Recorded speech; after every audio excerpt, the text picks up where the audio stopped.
A very good evening, everyone. On behalf of the Department of Sociology, University of Hyderabad, it is an honor to welcome you all to the Justice Uma Maheshwari Memorial Lecture.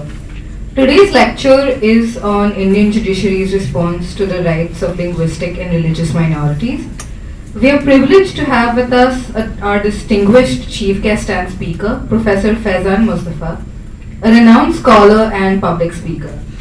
Professor Mustafa is currently serving as the Vice Chancellor of National Law University, Patna, and we are very excited to have him and hear from him today. We are also very grateful to have Professor Pushpesh Kumar from the Department of Sociology, University of Hyderabad, presiding over today's lecture. We extend our heartfelt thanks to Professor Uma Alladi, the chairperson of the Alladi Memorial Trust, whose collaboration has made this event possible. The Alladi Memorial Lectures have become a cherished tradition on this campus, and we are eagerly looking forward to another riveting and enriching lecture in the series. Without further delay, I once again request the guests to take the stage, and I also invite Professor Annavaram to deliver the welcome address. Thank you. On behalf of the Department of Sociology, School of Social Sciences, University of Hyderabad, and Alladi Memorial Trust, it is my deep honor to welcome you all for this Justice Uma Maheshwaram Memorial Lecture. Welcome you all for this. At the outset, the chief guest and the speaker of the day, a renowned legal scholar, public intellectual. I don't think we need his name. Is anyone who reads a daily newspaper, we know his name. Thank you for coming here, sir. On behalf of the Department of Sociology, we welcome you to the University of Hyderabad. I know Hyderabad is your second home, but we have a special privilege to welcome you here to this university. And I also welcome my colleague, Professor Pushpesh Kumar, who has kindly agreed to chair this session. And our special thanks go to the Alladi Memorial Trust, who have actually chosen to have us as a partner for this very special event. Department of Sociology is as old as this university. We are celebrating Golden Jubilee for the last 1 year, and we have today the University of Hyderabad, Department of Sociology at the University of Hyderabad stands as one of the largest departments in central universities in India. And we have alumni across the board in many places. It also gives us a great pleasure that we have a great breed of youngsters doing research across diverse fields. We have faculty specializing in fields that span across gender studies, migration studies, sociology of law, religion, sexuality, and transgender. Without taking much ado, I must also acknowledge that we are really excited and quite pleased to see the respected Registrar, University of Hyderabad here, and it's quite a pleasant surprise for us. Thank you, sir. We also welcome you here for this program. I only take 1 minute to set the stage and then hand it over to Uma ma'am next for introducing the chair and the program. Perhaps the beginning of this year, I happened to sit with one of the legal luminaries of previous generation over a private lunch. We're a small group of research scholars working in socio-legal studies, and we had a thick of a discussion. Suddenly he turned to us and said, if you have to introduce law to somebody, how do you really introduce it? What is law? We all started thinking about law in very different perspectives, H.J. Lasky and this and that. He kind of said, law generally is basically of four types. And he said, law justice according to law, justice within law, justice beyond law, and justice outside the law. He said, if at all you want to introduce justice and law to anybody, this is the only way you do it, and this is how we have been doing it for the last 300 years. I think today's speaker is going to reveal to us some intricacies of that relationship, which is not just technical, I think sometimes goes beyond our heads. And is someone we have so pleasant, pleased of reading him across. You open the morning newspaper, I think he's somewhere out there, in some or the other place. Thank you so much again. A particular thanks on behalf of the Department of Sociology to Aladi Memorial Trust. I now request Professor Uma Aladi ma'am to introduce the speaker at today's event. Thank you very much.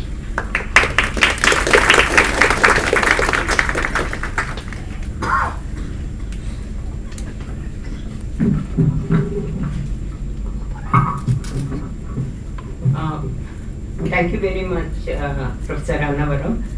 Before I introduce the speaker,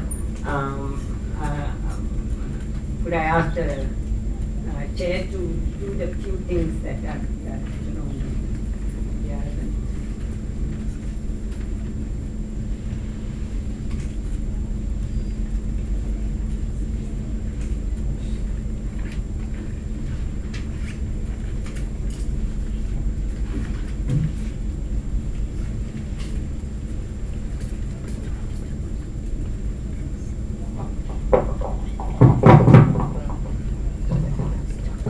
Yeah, so may I request Professor Faizan Mustafa to garland the portrait of Justice K. Uma Maheshwaram.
Request the students of Professor Annavaram to come and hand over the bouquets to the speaker and the chair, please.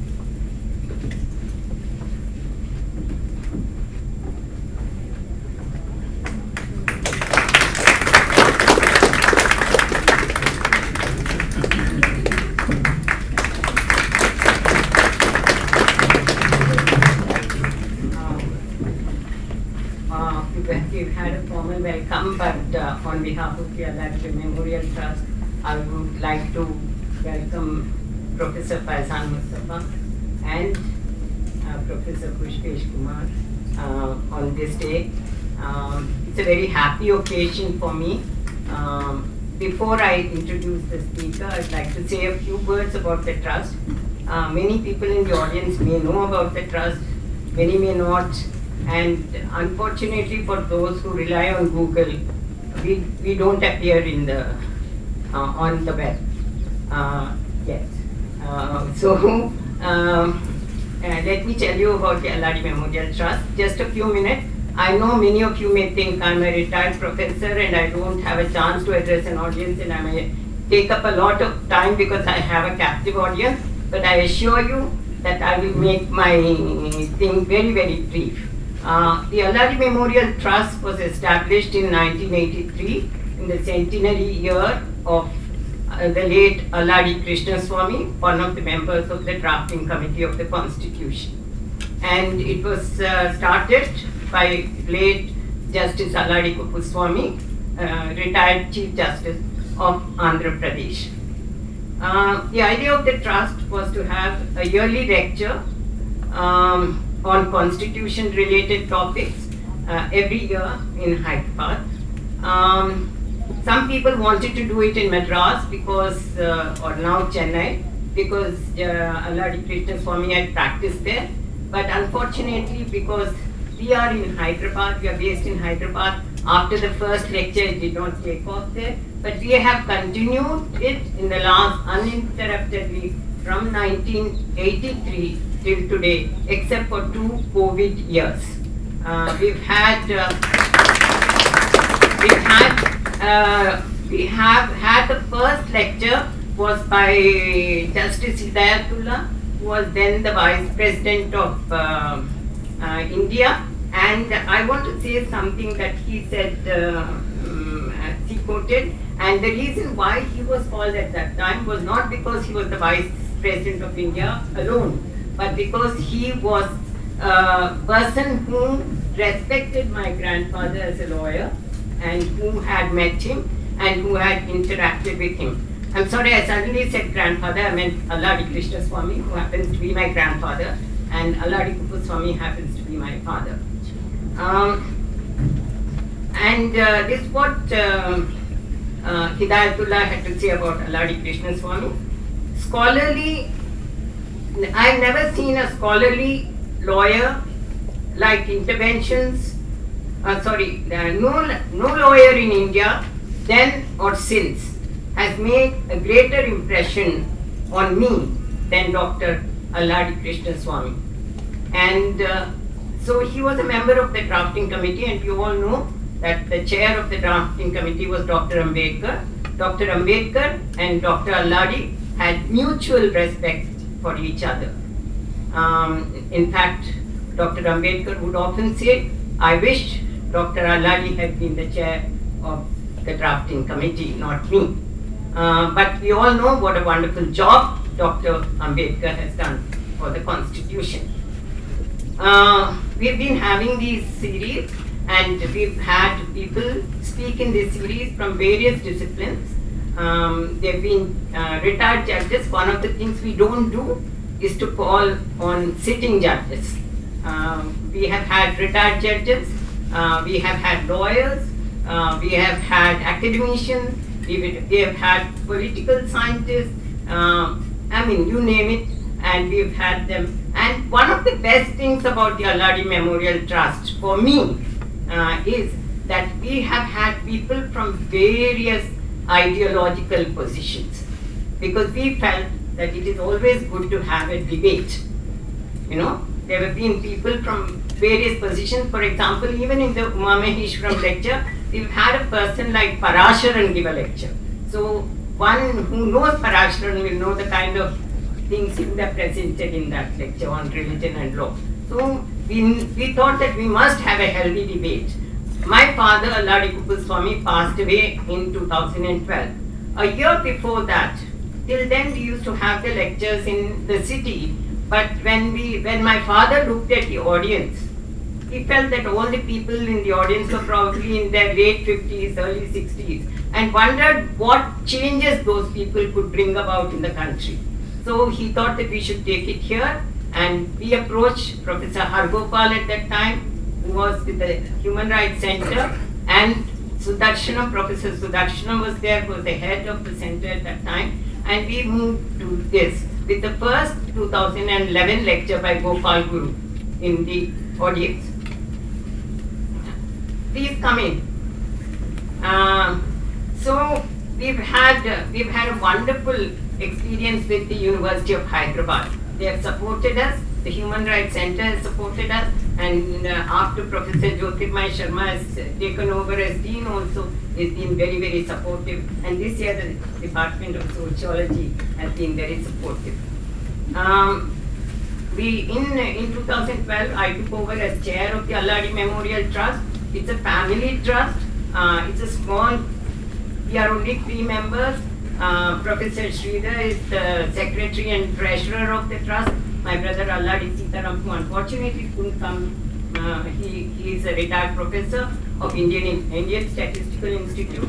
He lives in Bangalore, who couldn't come. And we have 3 advisors. They are here. C.K. Babu, who advises us on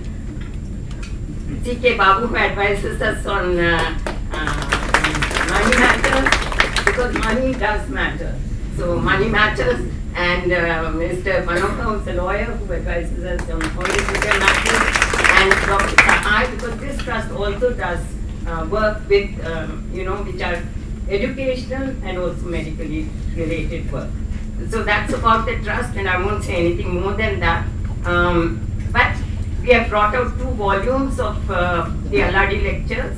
Unfortunately, all of them are sold out, so we couldn't put any of them here for display at this point. We are getting more copies, and so hopefully next time when we have a lecture, we will have those copies readily available, and we are going to bring out a 3rd volume, and all the 2 were brought out by Tulika Press. The 3rd 2 will be brought out by Tulika Press, and we are hopeful that Professor Faizan Mustafa will give us his lecture so that it would be included in that volume. And coming to the Uma Maheshwaram Memorial Lecture, it's a different series. It's not a yearly series. My maternal grandmother gave an endowment because my maternal grandfather, let me say a word about him, Justice K. Uma Maheshwaram was an apprentice with Alladi Krishna Swami, and he enrolled in 1925 in the bar and of Madras. Then he became a judge of the Madras High Court, moved to Andhra and then to Andhra Pradesh, and then retired in 1963. Unfortunately, he died in 1965, a couple of years after his retirement at a very young age. Many of you may not think it's young, but 62 is a very young age. Okay, and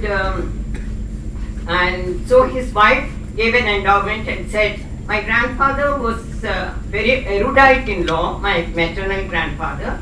He was a very diligent person. He was very moralistic in his approach. So she said, have a religion and law series. So we've had occasional series. The first one, which was way back in 1988, was by Justice Ranganath Mishra. After which, I don't know why, because I had just then come back and I was in Osmania University, and I don't know, I don't have my father to ask why it didn't happen after that for a while. But we had a lull for some time. And then after that, KG Kandaviran restarted this lecture. After which we have been having lectures periodically. Let me read out the name of the people who have given this lecture before you. Justice M.N. Rao, Prashant Bhushan, Mushirul Hassan, K. Parasharan, Suhrat Patsati, and now Professor Faizan Mustafa. So I'm so very happy that when I approached him about less than a month ago, he was kind enough to accept it. And I have always read his articles in the Hindu especially with avid interest. And with all the things going on in the country, I'm very disturbed about many things that are going on in the country. And in that context, I read his article on minority rights in the Hindu about a month ago. And then immediately, we couldn't have a board meeting, so we circulated and said, shall we call Professor Faizan Mustafa if he's agreeable? And everybody said yes. And so I called him up, I had his number. He was to come if he doesn't remember. Some years ago, you were to come to chair a session, but he couldn't make it. So I had his number, and I hoped it was the same number. I called him. He most enthusiastically said yes, and he gave us 2 dates. One was the 6th of February and 20th. 6th was too soon for the sociology department to organize the lecture, so we decided on 20th. And I'm really happy it is on 20th because I understand 20th February is the Social Justice Day, World Day. So what other day can we ask for than to have a talk by a person like him on a subject like this? And so when I opened the paper today and I saw it is World Social Justice Day, I thought that, wow, this is the right thing to be doing today. And I'm so happy that all of you are here. Before I go on, I want to say just one word because Professor Annavaram talked about law. I think a lot of young people here are skeptical about law. And I think they're skeptical because they don't understand the meaning of law.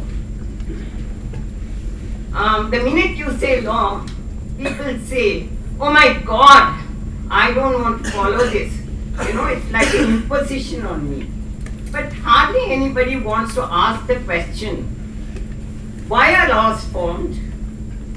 Can laws not be rewritten depending on context? What are the kinds of things that can be done? And these are questions that I'm always interested in, and I used to have discussions with my father. So I think it is very pertinent that we hear, and I'm so thrilled that he runs a YouTube channel called Legal Awareness. And my friend here, Sabiha, says that he's a wonderful speaker, so I'm waiting to hear you speak. So, because I know what you can say in writing, and today I look forward to hearing you. It's necessary for people to go to this channel, youngsters to go to this channel. A man who has more than 5 crore views. I mean, just imagine, you can't even write a number down, you know, the 5 crore. And so he has so many views. And I think to make what I liked most was in this article, I'm a lay person. Maybe I grew up with lawyers, but I'm a lay person. And when he speaks about law, when he asks certain kinds of questions, I'm able to understand, I'm able to interact with those questions. I'm able to question myself and have a debate about them with people around me. So in that context, I'm looking forward to this talk. I'm sorry my introduction to him is not in the most conventional way of saying he was born in Uttar Pradesh, he had his education in Aligarh. I mean, he seems to have loved Aligarh because undergraduate, postgraduate, then PhD, and then teaching right there. You know, he seemed to love. I haven't said all those things because all of you here are more savvy than me. They can Google and find out all this information. But what I liked most was something Sridhar and I discovered last night was that he, because of some slight delay, he took admission in Allahabad and then to do history. And then when he went for Durga Puja holidays, am I right? Yeah. Durga Puja holidays, he was given admission in Aligarh University to do history. And he said that it doesn't matter if I forgo that university which has a name or whatever it is, but I want to work with a person. And that person, the person was Irfan. And so he has had training.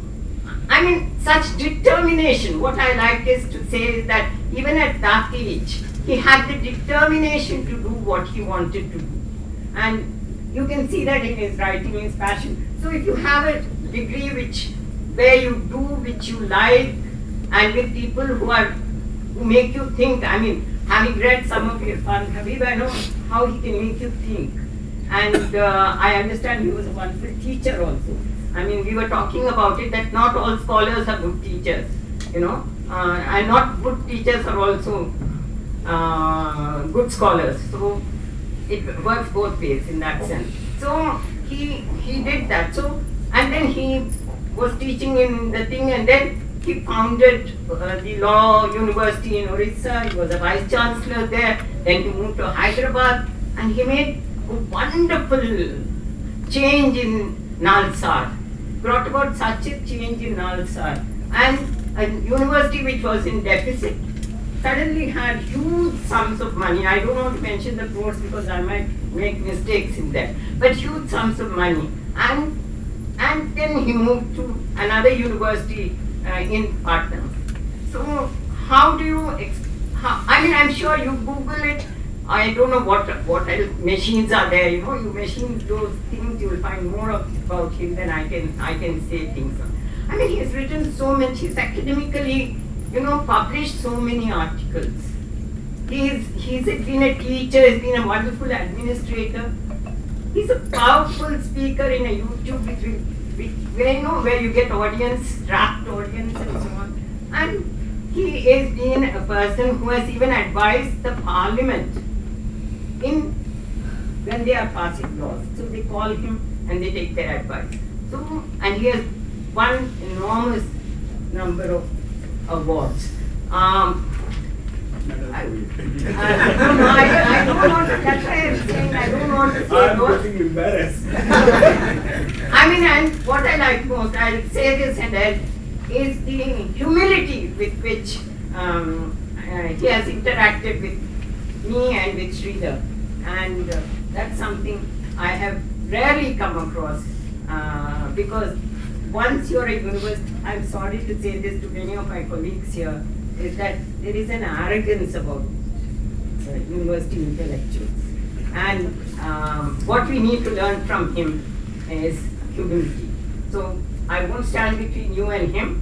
And now I will ask, I know that most of you here may know Professor Pushpesh Kumar, but there are some of us here who are not from the university and would like to know about him. So may I ask Professor Anavaram to come and say a few words about Professor Pushpesh Kumar. Thank you very much.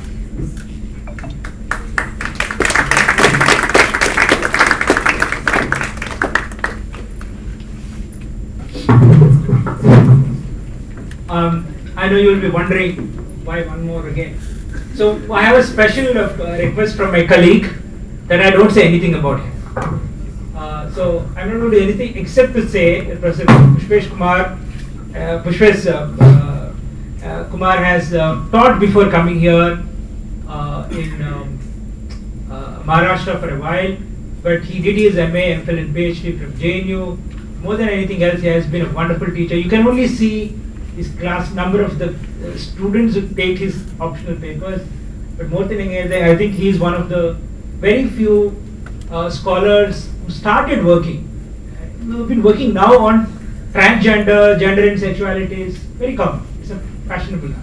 But I think he started working on that field, thinking about it way back 90s when nobody even was ready to think about it. Except this, I don't want to say anything. As much as you can find anything about everyone, you can find it about him in the Google. And of course, he's there in our department. You can always come and interact with him. Thank you very much, and over to you. So now I request Professor Faizan Mustafa to deliver his formal talk.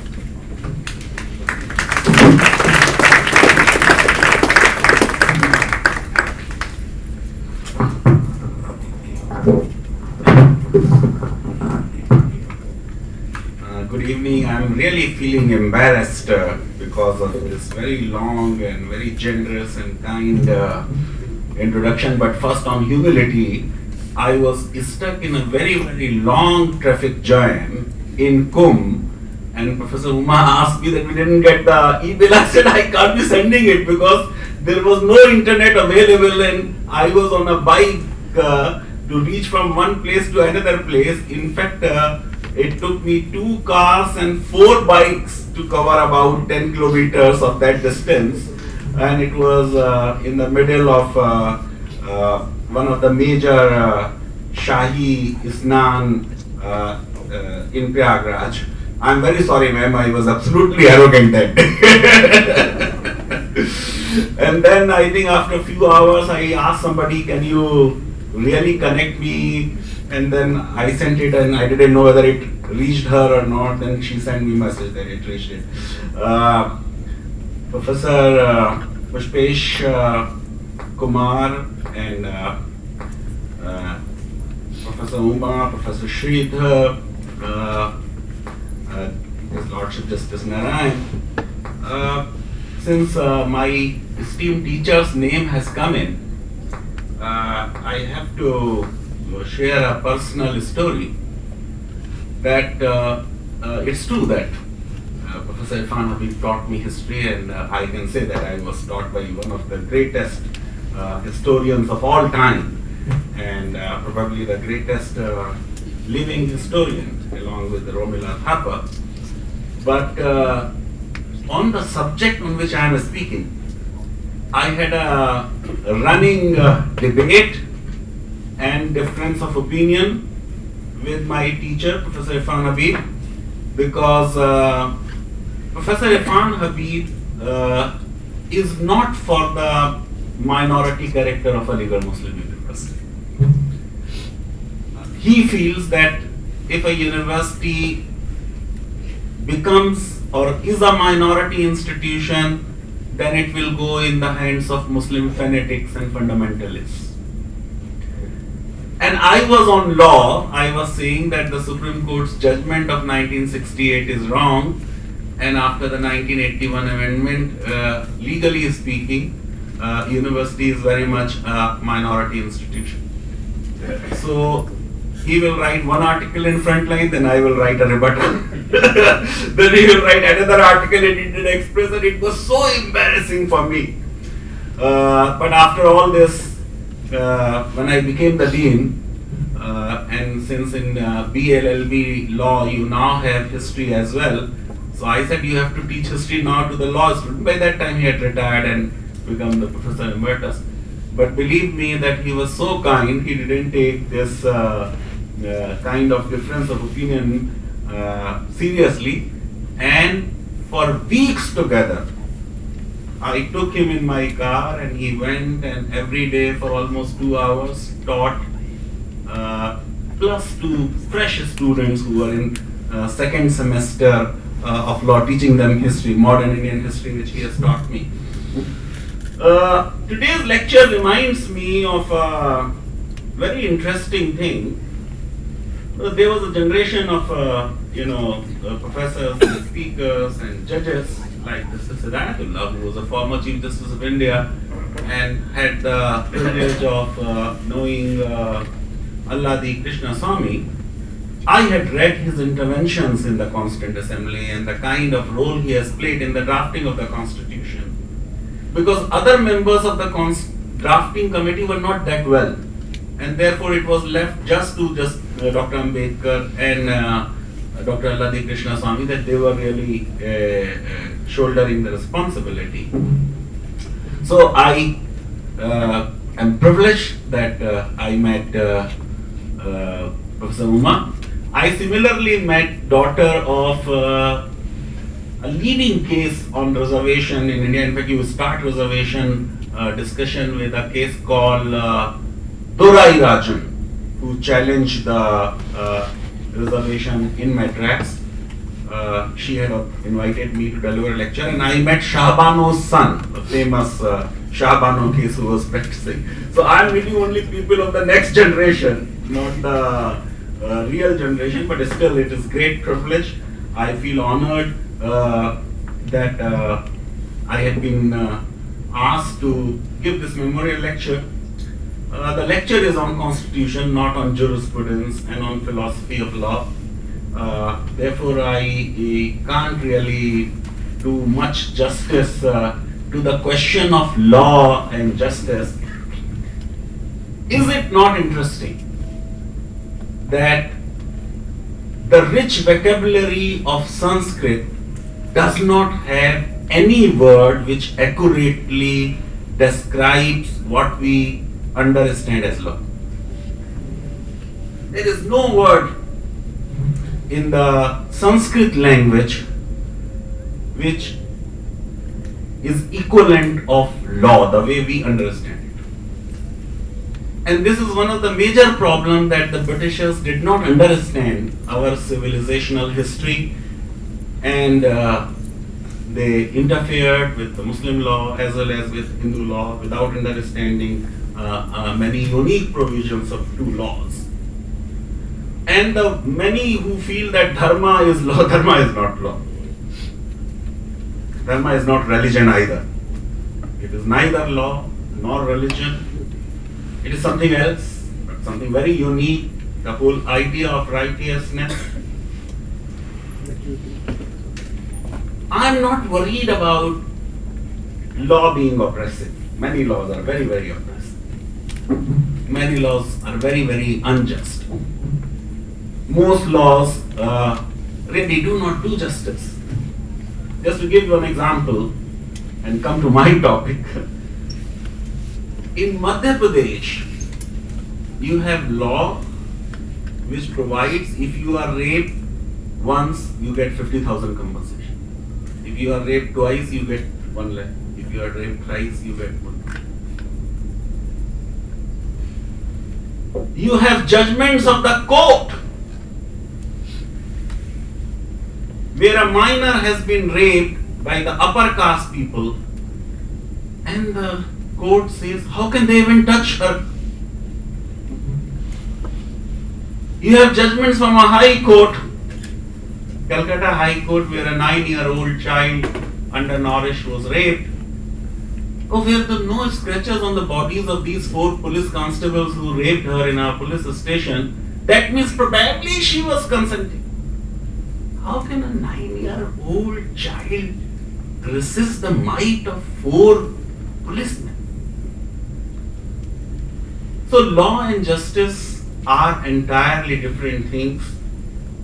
My frustration is not that law is not doing justice in most situations. If a president of a world's greatest democracy today has the audacity of sitting and then signing decrees after decrees like a king, this is big. No country gives citizenship on birth. What do you do when Democrats behave like autocrats, authoritarian kings of past era? What do you do? On justice, probably difficult to understand what is the whole idea of justice. And I don't want to really deviate from my topic. Okay, we don't understand justice, fine. Can we understand injustices? Is it possible? Can we see, well, here there is an injustice?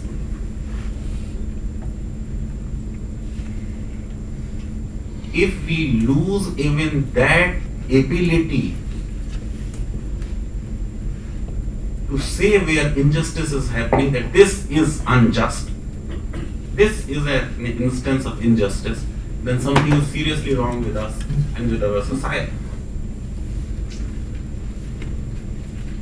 I thought the topic was religion and law, and then Professor Uma said, no, the topic we had discussed was Article 30 and Supreme Court and how courts have looked at the whole question of a minority rights. In no memorial lecture or keynote address I was ever asked to give an abstract.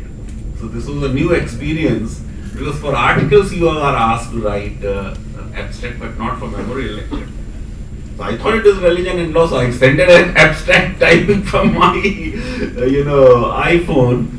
And when the topic reached me, I said, well, this is wrong. If the topic is minority rights, then I need to send you another abstract. And then I sent that.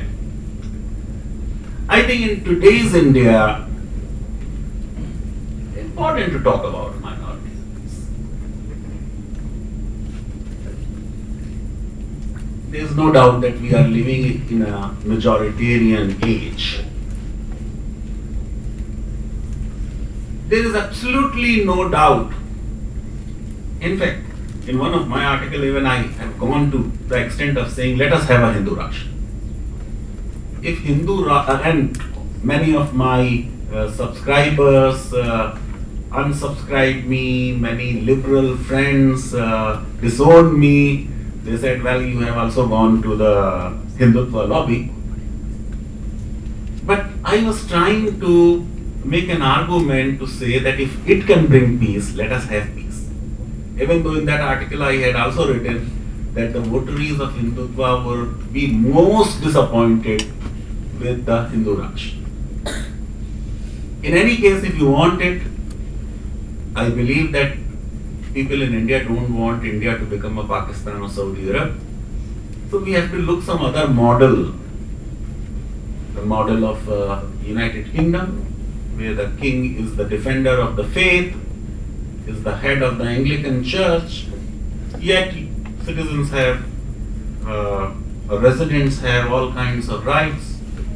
or like Greek constitution, where you just acknowledge in the constitution that there is Trinity, and rest of the constitution is absolutely secular.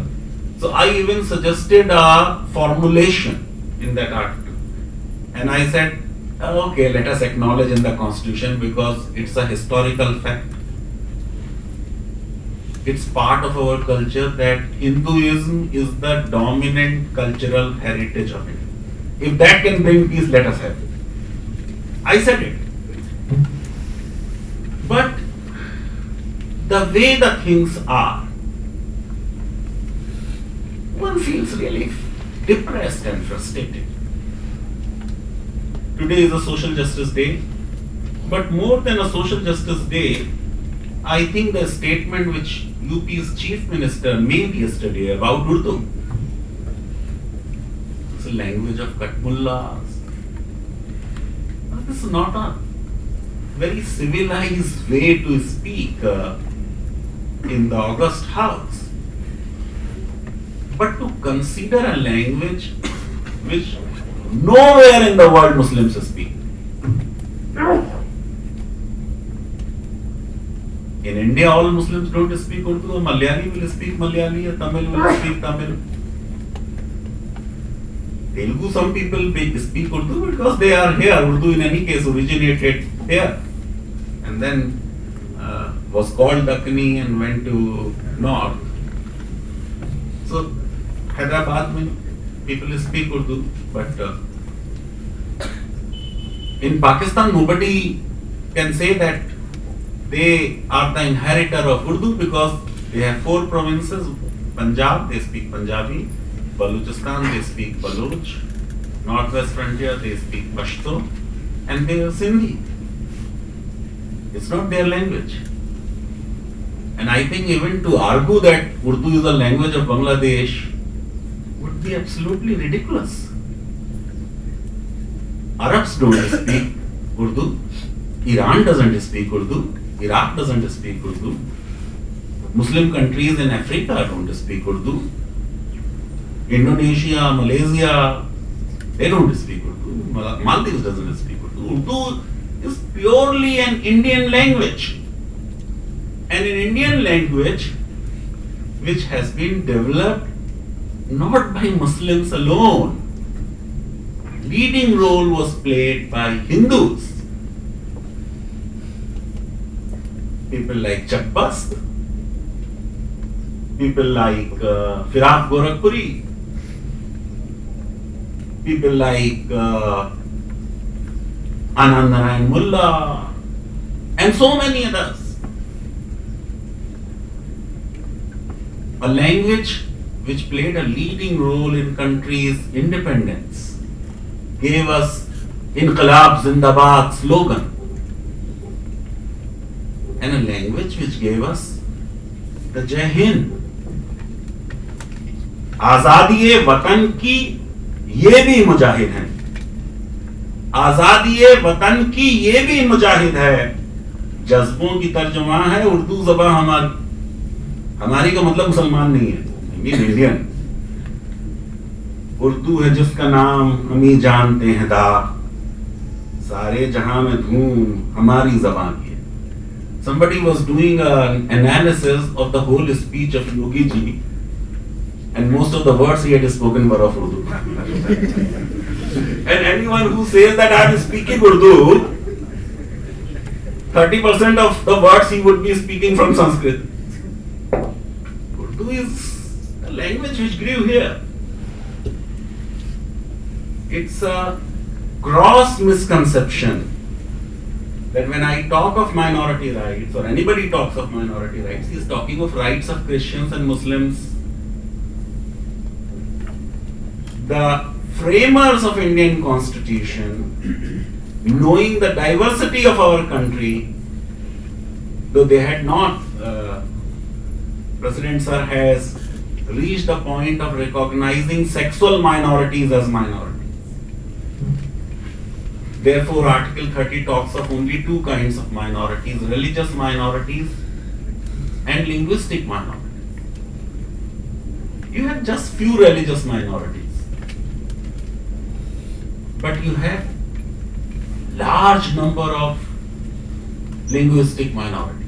Forget about what you did to Urdu. I damn care about it. It pains, but it's okay.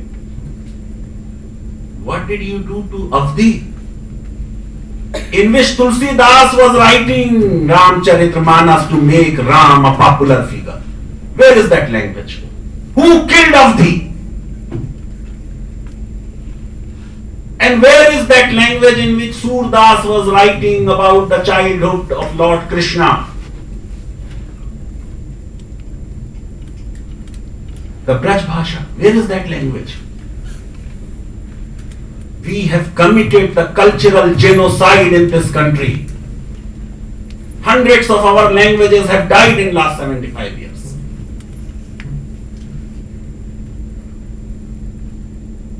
If you think because of your ignorance that Urdu is a language of Muslims, do whatever you want to do it.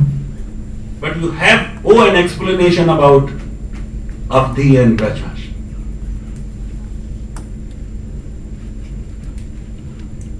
Hindi is new, Avdi is old, Braj Bhasha is old, Khari Boli is old.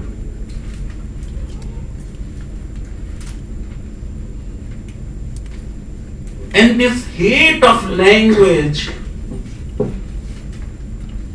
is so much that even Nathuram Godse in his statement in the court cited Gandhi's love for Hindustani as one of the reasons for which he killed him.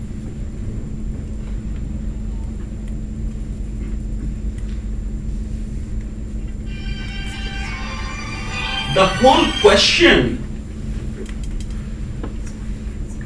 is, how do you judge a civilization?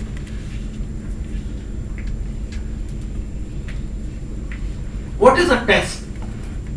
As Churchill said, that if you really want to look at a civilization, look how it treats its prisoners, those who have violated law. How do we treat prisoners? Of course, we have a record in Bhagalpur, and these were not the people convicted, they were under trials. The cases against them had not been proved. We pierced needles into their eyes.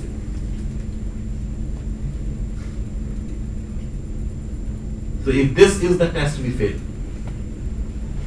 But globally speaking, it is said, Lord Acton said, for instance, the most certain test by which we judge whether a country is really free is the amount of the security enjoyed by the minorities.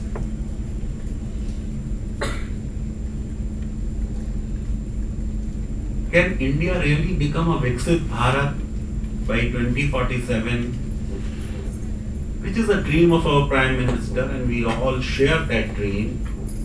And we all want to reach there if 20% of India's minorities are left behind. Is it possible? And therefore, talking of minority rights is important if you really mean to become a Viksit Bharat. It is impossible for us to become a developed nation if we don't take them along. They have to come along.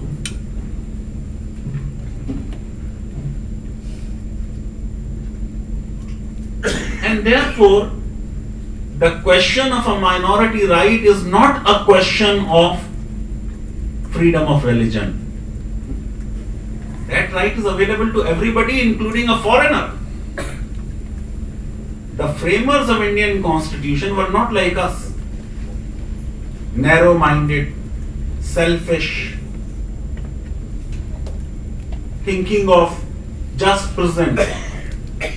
When it came to the question of freedom of religion, we said this right will be available to Indians as well as foreigners. Freedom of religion is available to everyone. Right to life is available to everyone. Right to equality is available to everyone. not just the right of Indian citizens.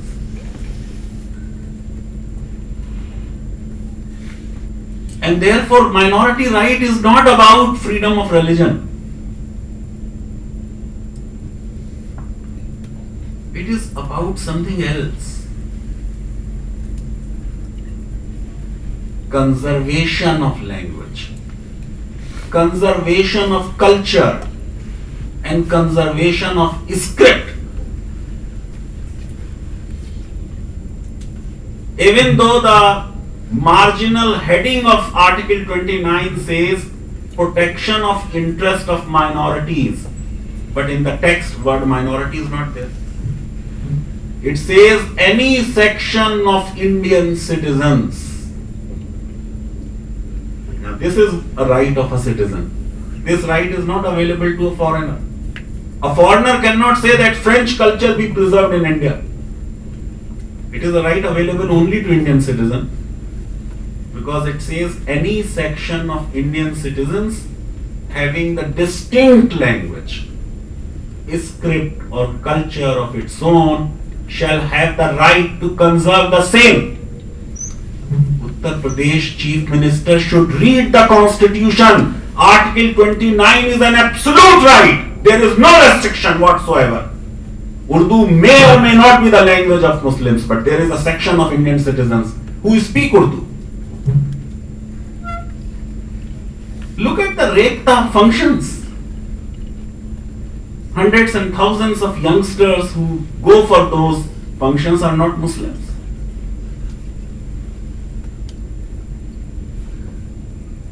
Majority of them are non-Muslims who are interested in that culture, who are interested in that language.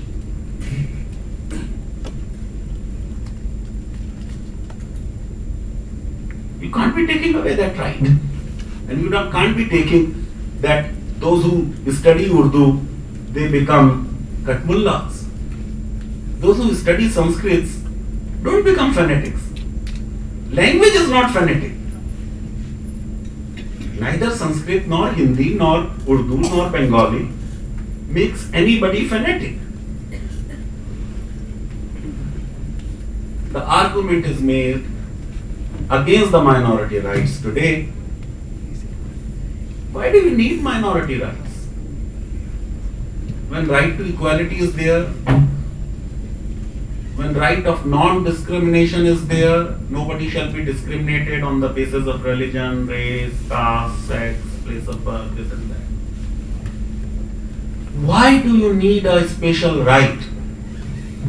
I just told you that Article 29 is not given a special right, because it is a right of every citizen.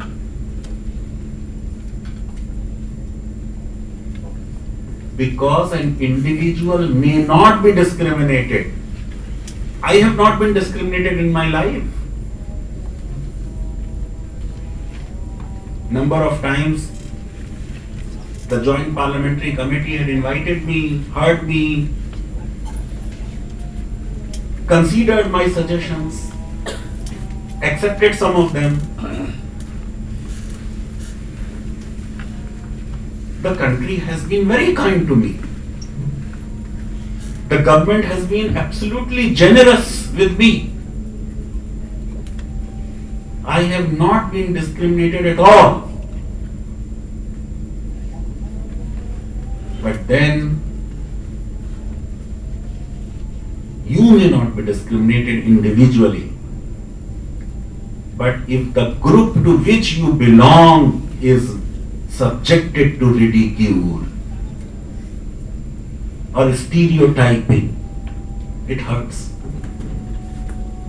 It pains.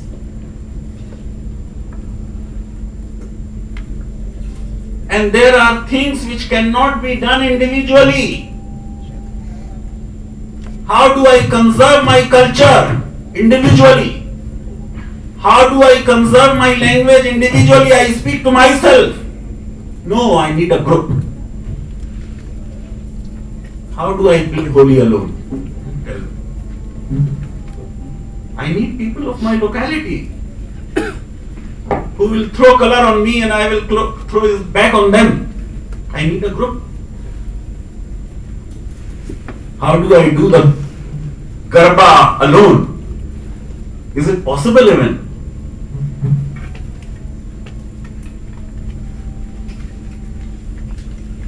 And when group is required, then individualistic universal rights like right to life and non-discrimination are not enough. You need a group right. Because non-discrimination of individual does not guarantee that the group to which that individual belongs will also be allowed to flourish. No? If few individuals are made governors and vice chancellors and ministers, that doesn't mean anything.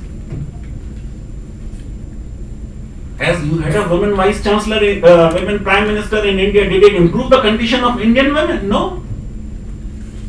You also had a Dalit chief minister in UP. Did it really improve the Dalit situation in UP? No. And therefore, mere individual rights at times may not be enough.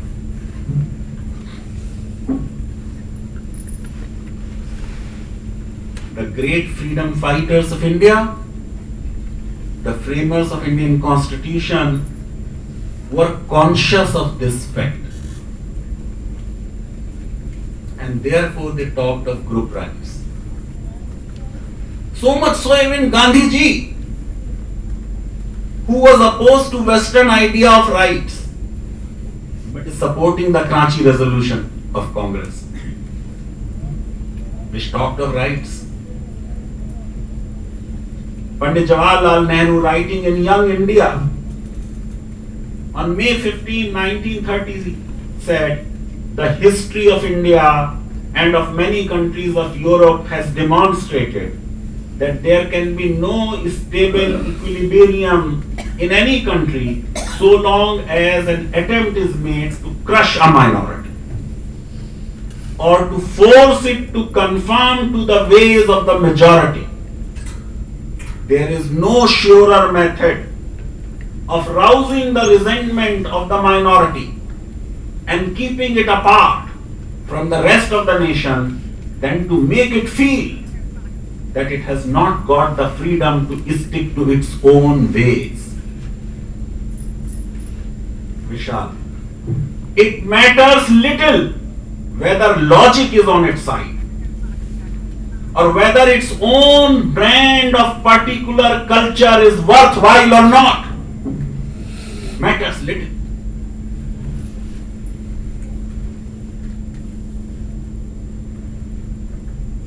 The mere fact of losing it makes it dear.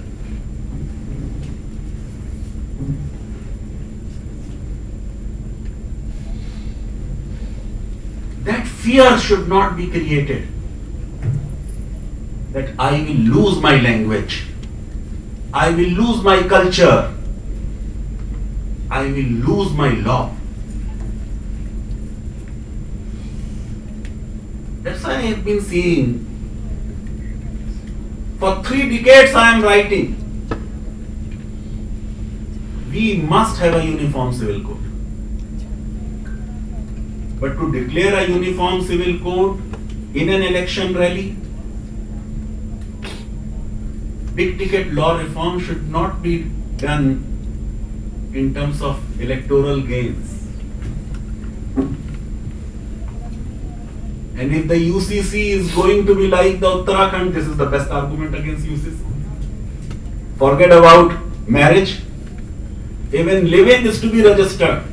And how? I must get the approval of a certificate by the community political leader or by religious clergy certifying that this relationship is okay. Which clergy is going to agree to live in? 15-page long performer to register live-in relationship.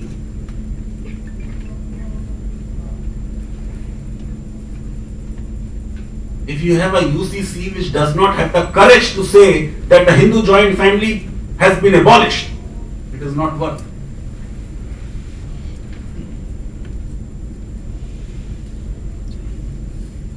If you have a uniform civil code which mentions 60, 70 relationships, very, very remote relationships, who are ineligible to marry, mother of a great great grandmother, who is going to marry mother of a great great grandmother?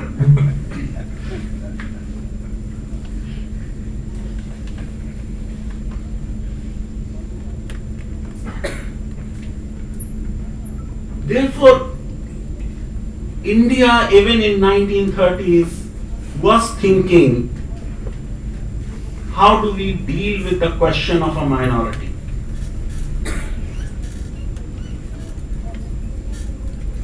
The framers of Indian Constitution opted for the integration model, not for the assimilation model.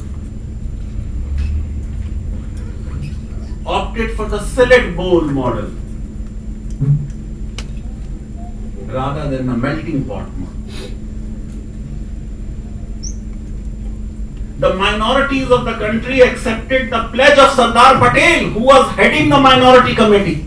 अरे यार सरदार पटेल को मानते हैं, उसकी बात भी नहीं मानते हैं. ऐसे सावरकर को मानते हैं, उसकी बात नहीं मानते.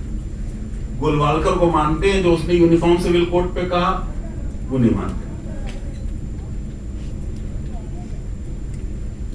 It is Sardar Patel who said, our mission is to satisfy every interest and safeguard the interest of all the minorities to their satisfaction. Constituent Assembly में बोले. Then Justice Venkatraman Iyer in the first leading case on minority rights, Kerala Education Bill, sir. This is what he had to say. It is well known that during the Middle Ages, the accepted notion was that sovereigns were entitled to impose their own religion on their subjects. And those who did not conform to it could be dealt with as traitors. It was this notion that was responsible during the 16th and 17th centuries for numerous wars between nations and for civil wars in the continent of Europe. It was only laterly that it came to be recognized that freedom of religion is not incompatible with good citizenship and the loyalty to the state, and that all progressive societies should respect the religious beliefs of their minorities. It is this concept that is embodied in Article 25, 26, 30, etc. Then Justice H.R. Khanna in Xavier's, what is the rationale of a minority rights? Why should we have minority rights? This is what H.R. Khanna said. 9-judge bench judgment. These provisions enshrined a befitting pledge to the minorities in the constitution of the country whose greatest son has laid down his life for the protection of the minorities. As long as constitution stands as it is today, no tampering with those rights can be countenanced. Any attempt to do so would be not only an act of breach of faith, it would be constitutionally impermissible. Minorities have entered into a sacred covenant in the form of constitution. That sacred trust cannot be breached, should not be breached. 11-judge bench in TMA Pai said, for a healthy family, it is important that each member is strong and healthy. But then all members don't have the same constitution, whether physical and or mental. For harmonious and healthy growth, it is but natural for the parents and the mother in particular to give more attention and food to the weaker child, to help him or her become stronger. Giving extra food and attention and ensuring private tuition to help in his or her studies will in a sense amount to giving the weaker child preferential treatment.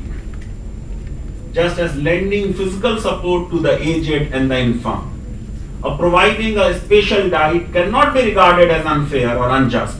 Similarly, conferring certain rights on a special class for good reasons cannot be considered inequitable. This whole bogus myth of appeasement of minorities, it has created a divide in the country. What appeasement we are talking of? If they have been appeased, why they are less than 2% in civil services? Appeasement is a bogey.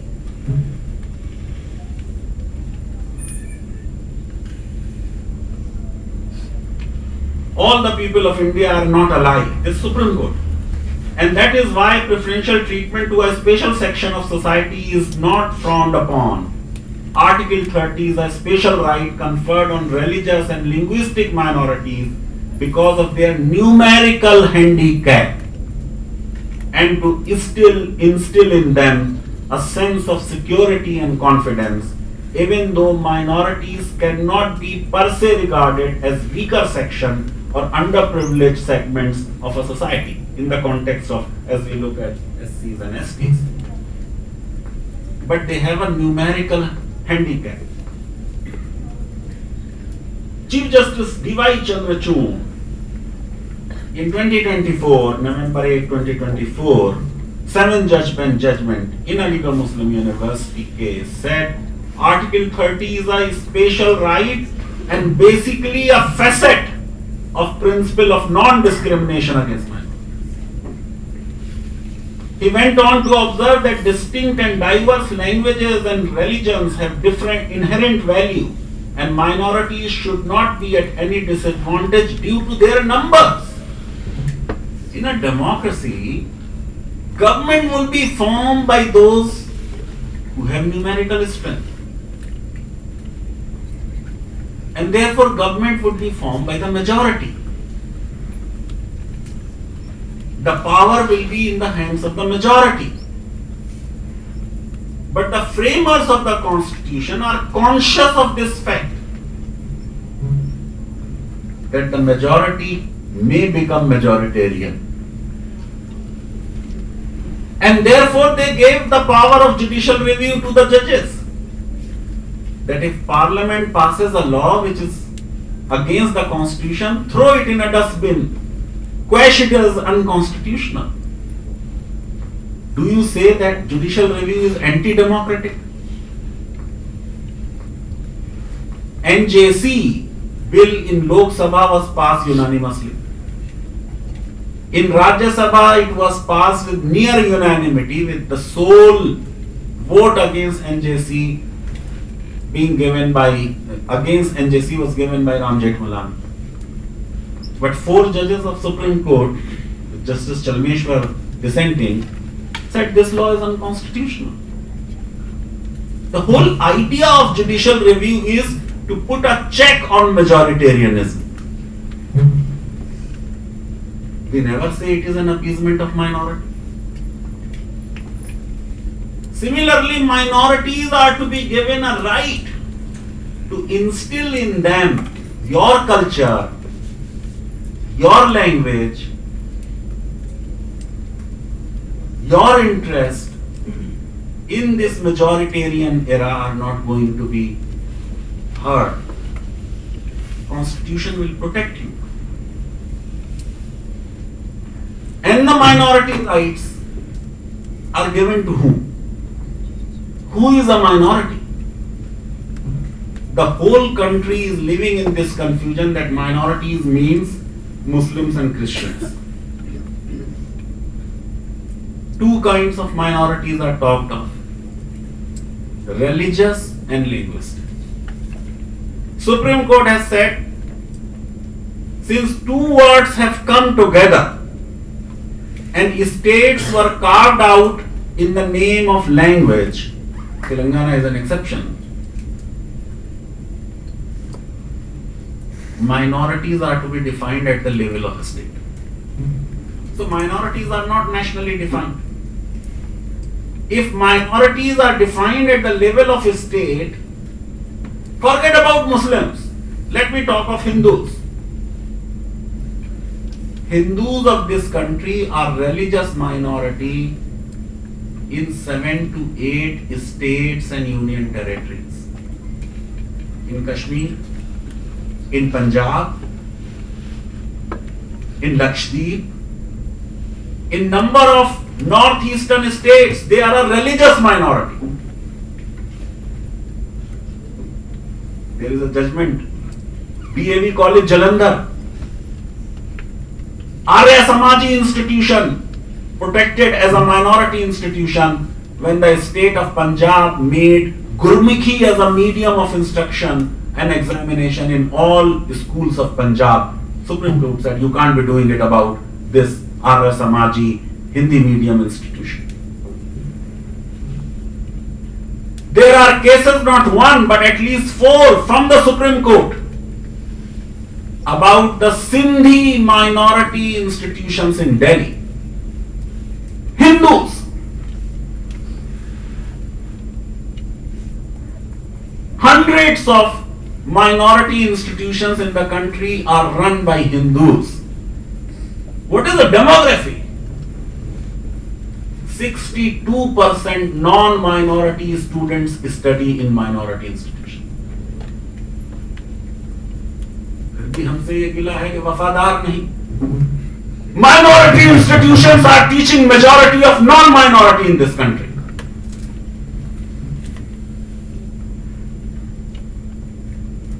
They are investing their resources. They are donating lands. Number of Christian institutions, their own number is very small. In most of the Christian institutions, majority of people are non-Christians. And this figure of 62% I am giving from the National Commission on Protection of Rights of Children. And the report is of the current government. We live in the post-truth era where facts have become irrelevant.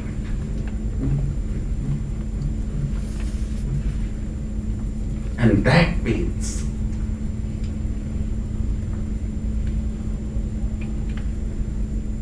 In a minority institution, if few minority students study, it is appeasement. What is this nonsense? So there are some states and union territories where Hindus are religious minority under Article 30. And in rest of the country, they are linguistic minorities. Telugu people living in Delhi, there are a number of Telugu people there. If they set up an institution where Telugu language, script, Telugu culture is preserved, passed on to the next generation of Telugu children, it will be a minority institution.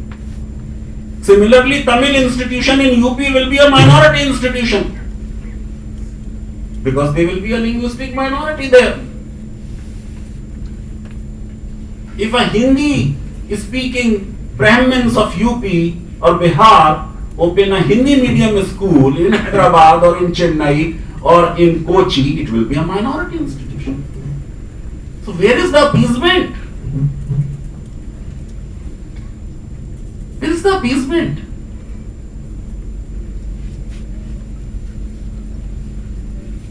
And a right Article 30 is giving is not a right to set up religious institutions. That is another confusion. Minorities have been given the right to establish and administer educational institutions. If they have to set up a religious institution, that right is available under Article 26, available to all citizens. Every religious denomination, my lord would recall Article 26. Every religious denomination or any section thereof shall have the right to establish religious and charitable institutions. So a madrasa is not set up under Article 30. A madrasa is set up under Article 26. As a Vedic school is also set up under Article 26. When I come to Article 30, it is not confined to conservation of culture alone. This is what the Supreme Court's jurisprudence says. They may set up for a Telugu language, Tamil language, Malayali language, but they may also there have an engineering college, a medical college.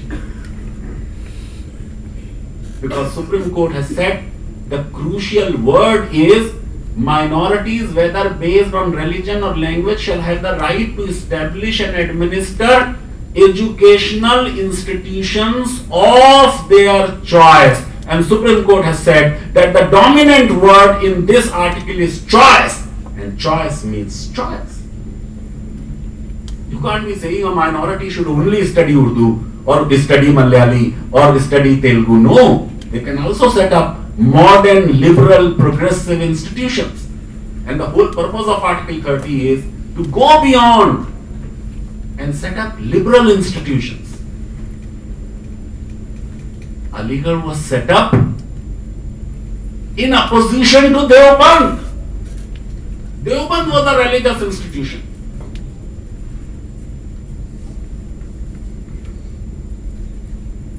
There were poems written against Sir Sayyid Zahid, professor of Urdu is here. Akbar Allahabadi was writing. भाई सैयद तो कुछ दीवाने हैं, अंग्रेजों के loyalist हैं. Because he wanted Western modern education to be given there. It was a progressive institution in opposition to a madrasa in Deoband.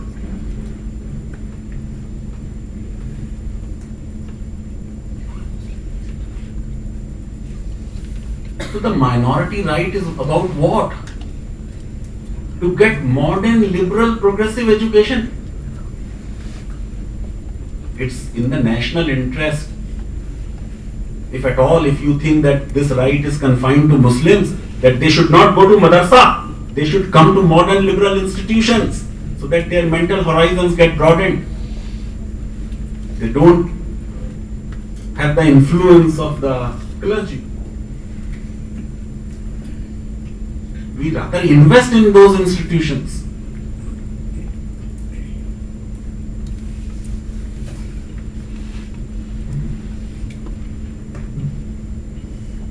Word minority has been used at 4 places in the Constitution. No definition is given. Supreme Court has said it is to be defined at the level of a state, and I explained to you, Hindus in the country are a minority. Religious minority in some states, linguistic minorities in all other. And there are hundreds of Hindu minority institutions in this country which have a protection of Article 30. The whole idea is that we allow them that space. We create a space for them where their culture, their language will flourish, and simultaneously they will get the modern, liberal, progressive education. Why it is to be done? When Sir Sayyid started Aligarh, prior to that, an essay writing competition was done. Why Muslims are not taking advantage of government schools? British government had set up number of schools. Raja Ram Mohan Roy's Bengal Renaissance in any case was 5 decades earlier than Muslim Renaissance in Aligarh. The difference is that the Hindu community owned Raja Ram Mohan Roy, but Muslim community disowned Sir Sayyid with as many as 59 fatwas issued against him. The problem of a Muslim liberal is very unique. जाहिदे तंग नजर ने मुझे काफिर जाना, और काफिर ये समझता है कि मुसलमान हूं मैं. Liberals are, Hindus are not willing to own because He's a Muslim. And Muslims say, अच्छे मुसलमान नहीं, नमाज मस्त पढ़ते नहीं, दाढ़ी भी नहीं रखी, मदरसे में तो कभी गए नहीं।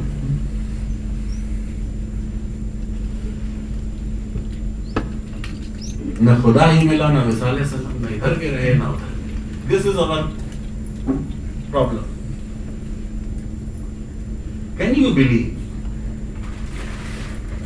When the Jain community went to Supreme Court in the Bal Patil case, seeking recognition as a minority,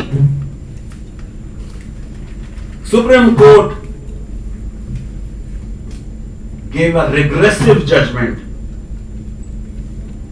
saying no new minority can be added. What do you mean new minority added? Freedom of religion does not say that you have a freedom to follow only the existing religion. New religions can be formed. People may follow those religions.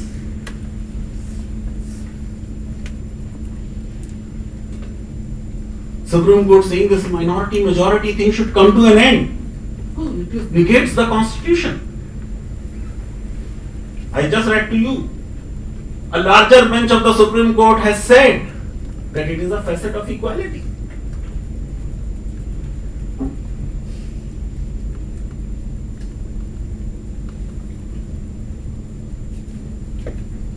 By and large, Supreme Court's approach in terms of a minority rights has largely been to protect the interests of the minority.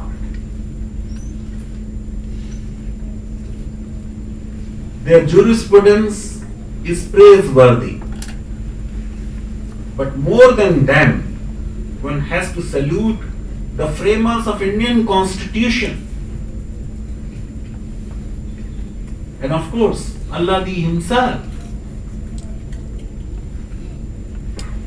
Generally,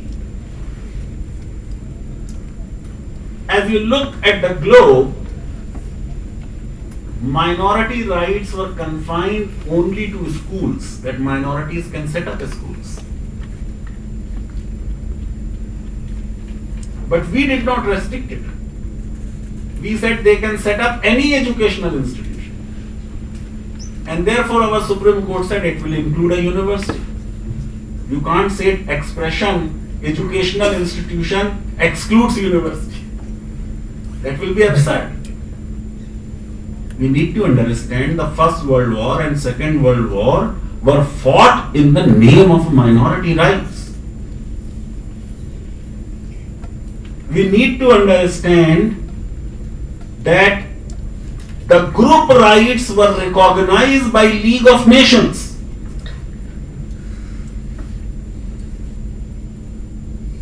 And these very rights were used by Hitler to say that the German minority in neighboring countries of Germany are ill-treated. And he encouraged rebellion by them, and that's why he justified his invasion of those countries.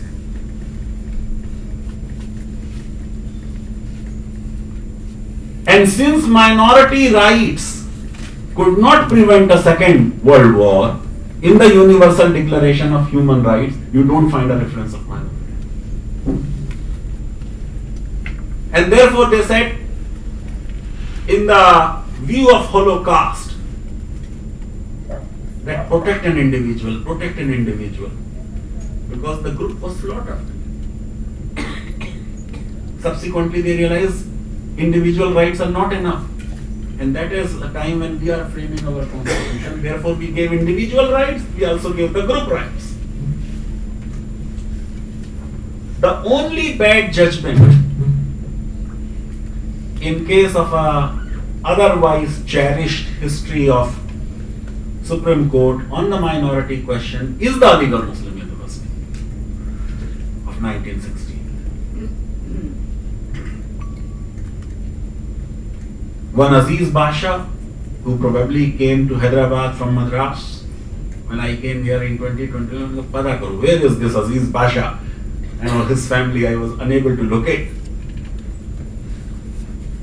he went to the court without preparation, and you got a bad judgment from Chief Justice Wanchu. As future generations will know that I played some role in getting that 56-year-old regressive judgment overruled by the Supreme Court larger bench in 2024, when a bench led by Chief Justice D.Y. Chandrachud overruled Aziz Pasha. Both Aligarh as well as Banaras both started as denominational institutions. If you look at the University of Madras, Calcutta, Bombay, even Patna, Allahabad, these were all set up by the British government.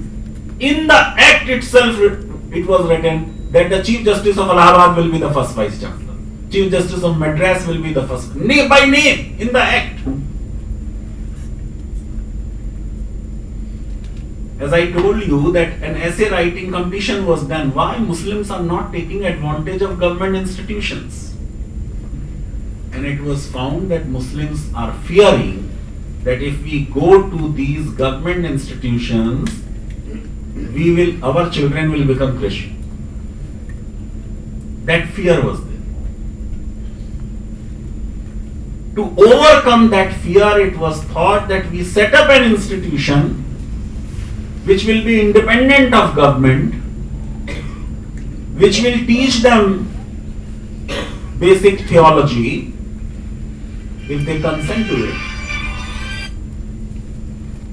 and teach them modern sciences. That is what the reason how Aligarh was born, or BHU was born.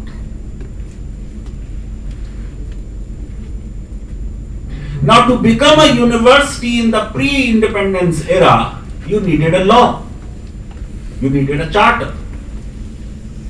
And therefore in 1920, the Mohammedan Anglo-Oriental College got an act passed by the then central legislature,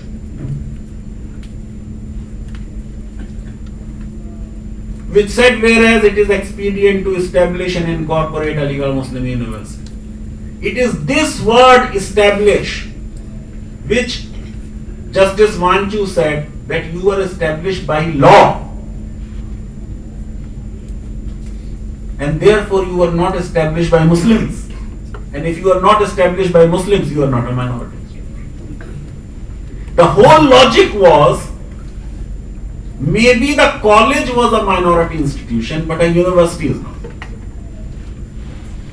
Because university came into existence through a legislation.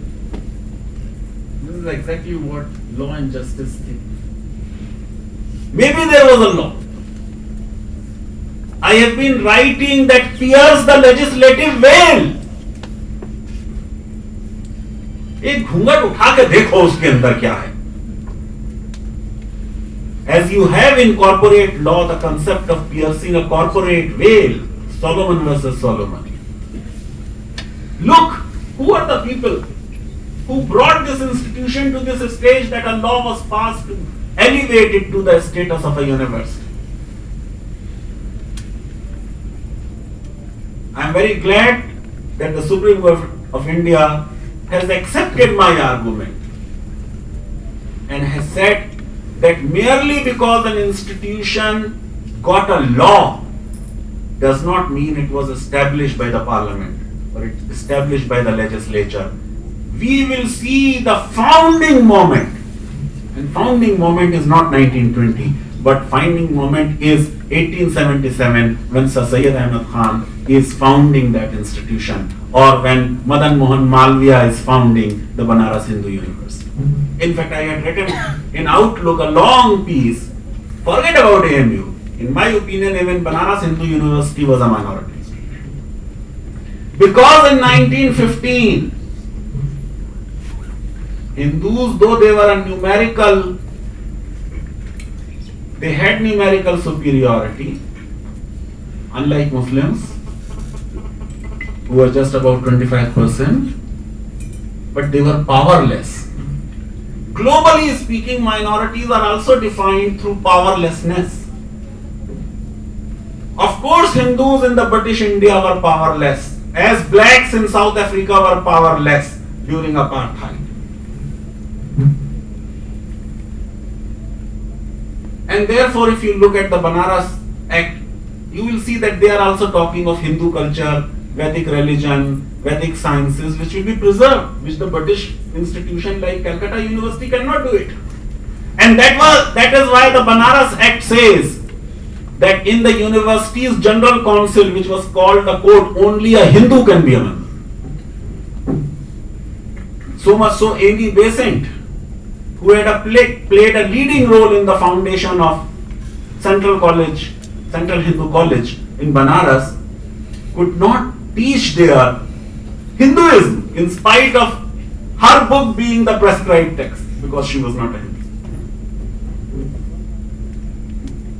Our Supreme Court has been liberal, and it said that Article 30 protection will be available not only to the post-constitution institutions, but also to the institutions which were established prior to the constitution.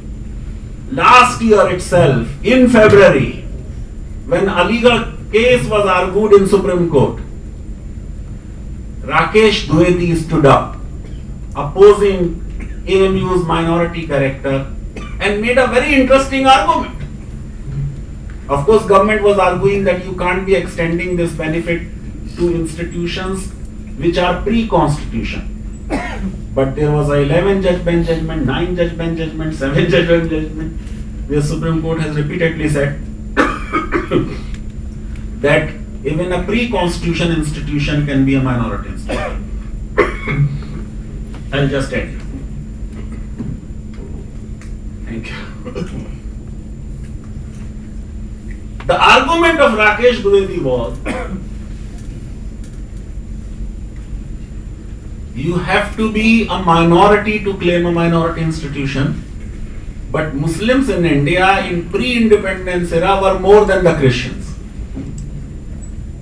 and therefore they were not a minority.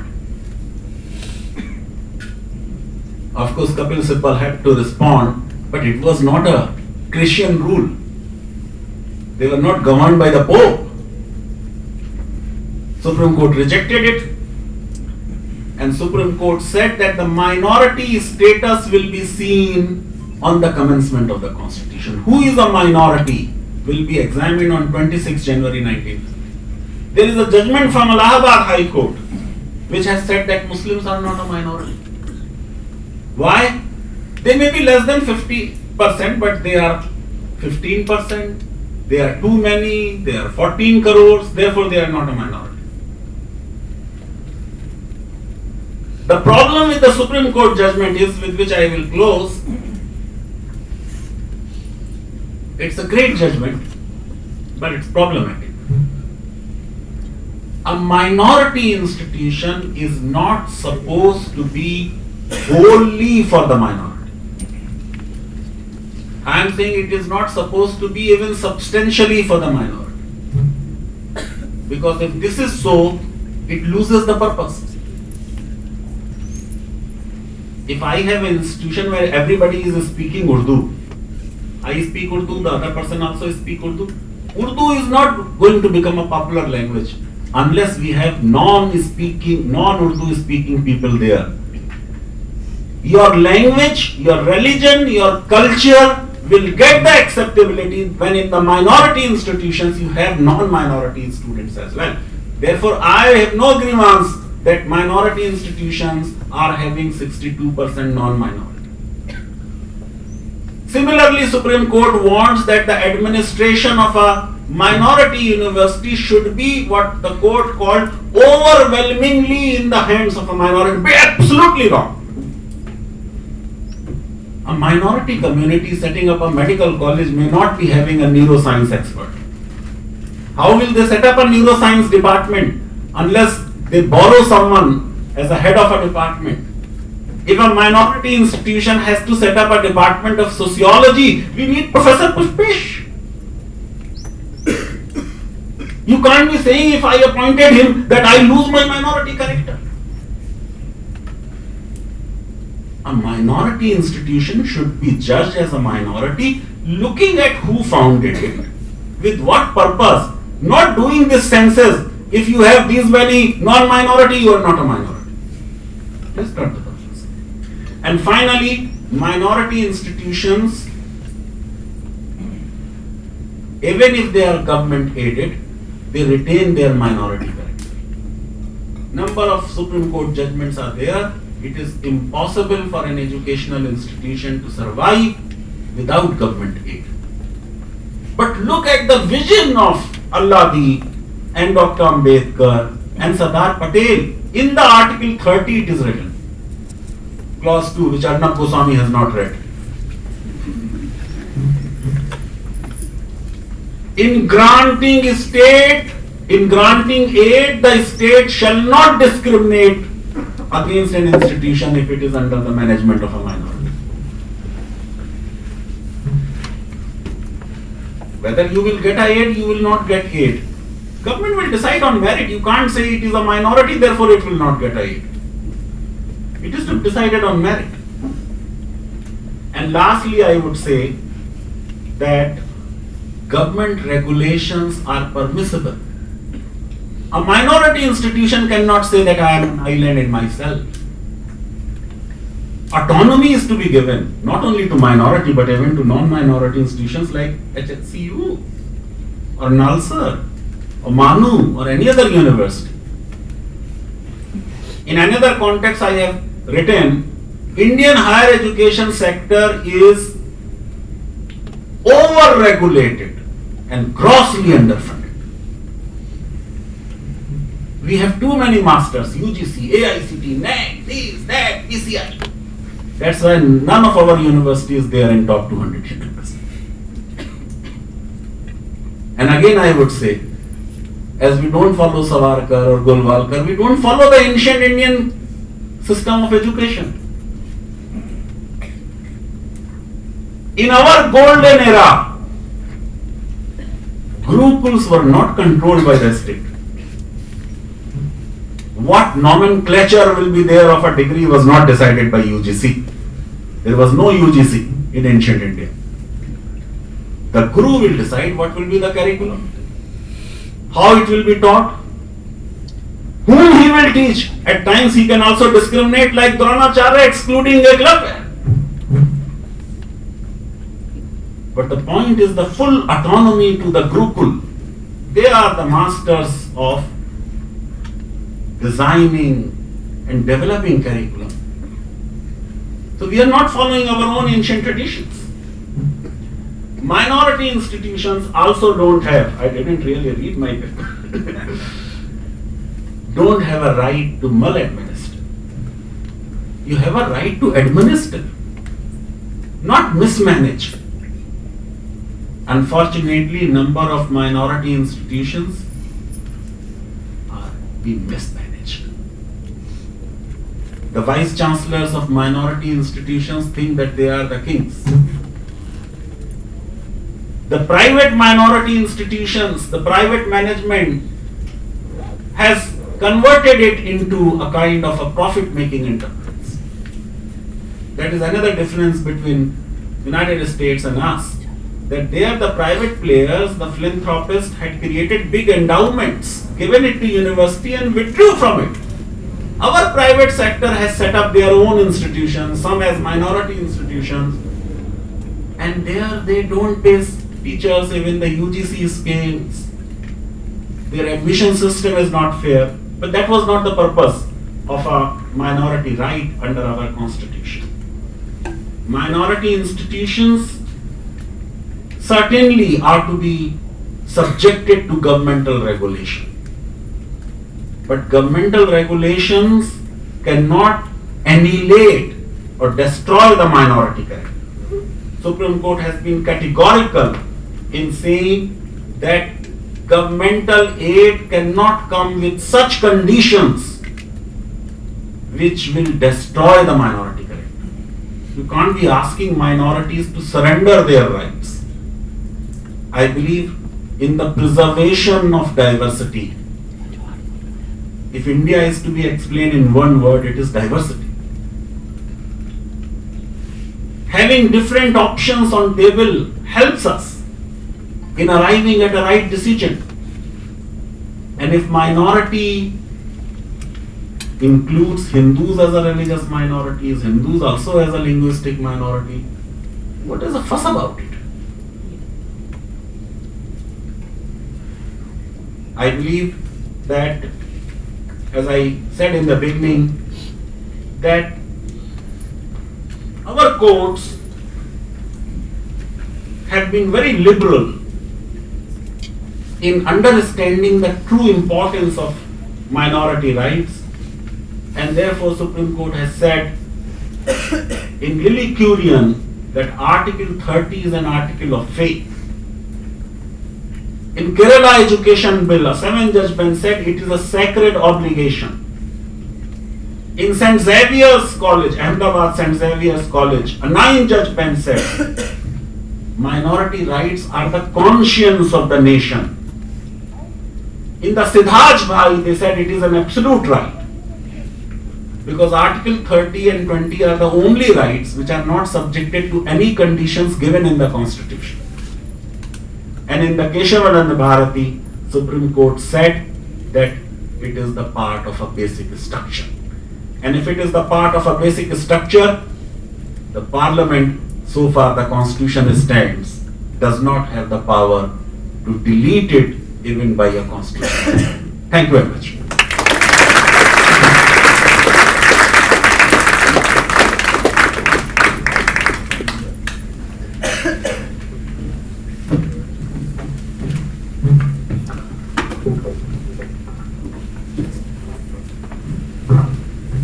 Thank you, Professor Faizan Mustafa, for a very illuminating, reflective, and thought-provoking ideas for your speech. You began with the problematic of law as a tool of justice, and you are skeptical also about it, as we sociologists are also skeptical.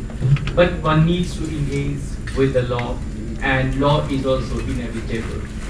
So, and you went on to say that in contemporary India, there is an imperative to talk about minority rights. And then you touched upon the very stereotyping of and essentializing of the Muslim identity. And we all know as sociologists what is the power of essentializing and stereotyping an identity, a community, etc. And how the lived realities of the Muslims or any minority community is very different from what is being essentialized and stereotypized. Though I think you are a legal expert and professional, but we can see a lot of social history you brought in your lecture in demystifying and demythologizing the stereotypes around minority identities. Then you talked about the linguistic and religious minorities and how the Constitution of India takes a very expansive perspective to accommodate many of the identities, and many of the identities can get integrated and included within the constitutional realm or within the Constitution of India as minority, enjoy certain rights, certain protection, etc. of minority. And you very rightly said that how the amount of security which is enjoyed by minorities is the parameter of any, the health of any democracy. Yeah. So, and then you refer to many Article 29 and Article 26 and Article 29 and Article 30, etc. And one of the things you talked about is also that why we need to come as a group rather than individual. And we also have 250 years of colonial history where the colonizers or the Britishers also imagined us in terms of community, in terms of, so we have 250 years of history of colonization where our rights were defined as community. If you read Sunil Khildani, The Idea of India, and in which the Britishers define or imagine communities in terms of that they have their class of conflict, etc., etc. But in a way, even if you look at different reforms, more elemental reforms and others, that Indian society gets constituted in terms of, imagined and constituted in terms of community. You very well took us to the whole domain of the framers of Indian constitutions and what they were aware of and what they were conscious of, and the result of it is in terms of the Indian constitution.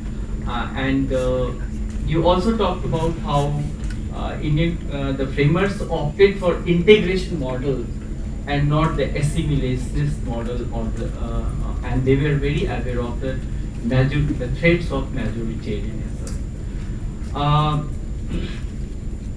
The one thing which I really liked, you talked about the powerlessness as a basis, as a ground for defining a minority which is rather weaker in Indian context, and it is a numerical strength or weakness of a community that counts as minority conditions. But I realized when I was in Maharashtra and then this whole Raj Thakre thing was going on, so all of a sudden I am also Hindu, but I realized that I am a minority because when I was looking at the television, different channels, Marathi news channels at that time, then what is this Thakre? I forgot his name. Raj Thakre. Yeah. No, Raj Thakre. Raj Thakre is The son of the soil king, nephew. Yeah. So he is coming as a Lord Krishna, and there was a background music playing saying that Govinda Allah Re. He suddenly becomes a hero. So as a person, like I have migrated from Bihar, and though I was a Hindu, but I was not a Marathi. So in that context, I thought that I am like a minority and I need protection, because I was feeling threatened at that time. So minority status is also based on powerlessness. It's contextual, it's situational, it's processual, etc. So I was looking at Justice Lokur's interview on YouTube. He's giving an interview to the Wire platform, and he's saying that our constitution is really great, but our judges and our parliamentarians, right, the way they act many a times, right, that violates the spirit of the constitution, we're saying. And that is really happening many times, we see, and that is also happening in contemporary India. But I was just trying to ask a couple of questions. When you say community rights, how does one balance the community rights and the individual rights? If you look at Sahabanu case, and Sahabanu was invoking a secular law, right, and trying to find justice. But if you read Joya Hassan is talking about how community legitimizes the state and state legitimizes the community, and in that process, community and state reproduce each other at the cost of the rights of an individual woman. So how to balance, even we come as a group, but how to democratize the group from different perspectives, that is also very important. And today the controversy of Waqf board is going on, and the government is bringing 40 amendments to the existing laws. And then you see that the minority community are also invoking constitution, and the government is also doing within the parameters of the constitution. So constitution also create contradictory possibilities, and in which what happens we all know in contemporary India. So with this I sort of conclude, and I invite Professor Sridhar. I open it to question and answers. I can answer your question. Okay, sure.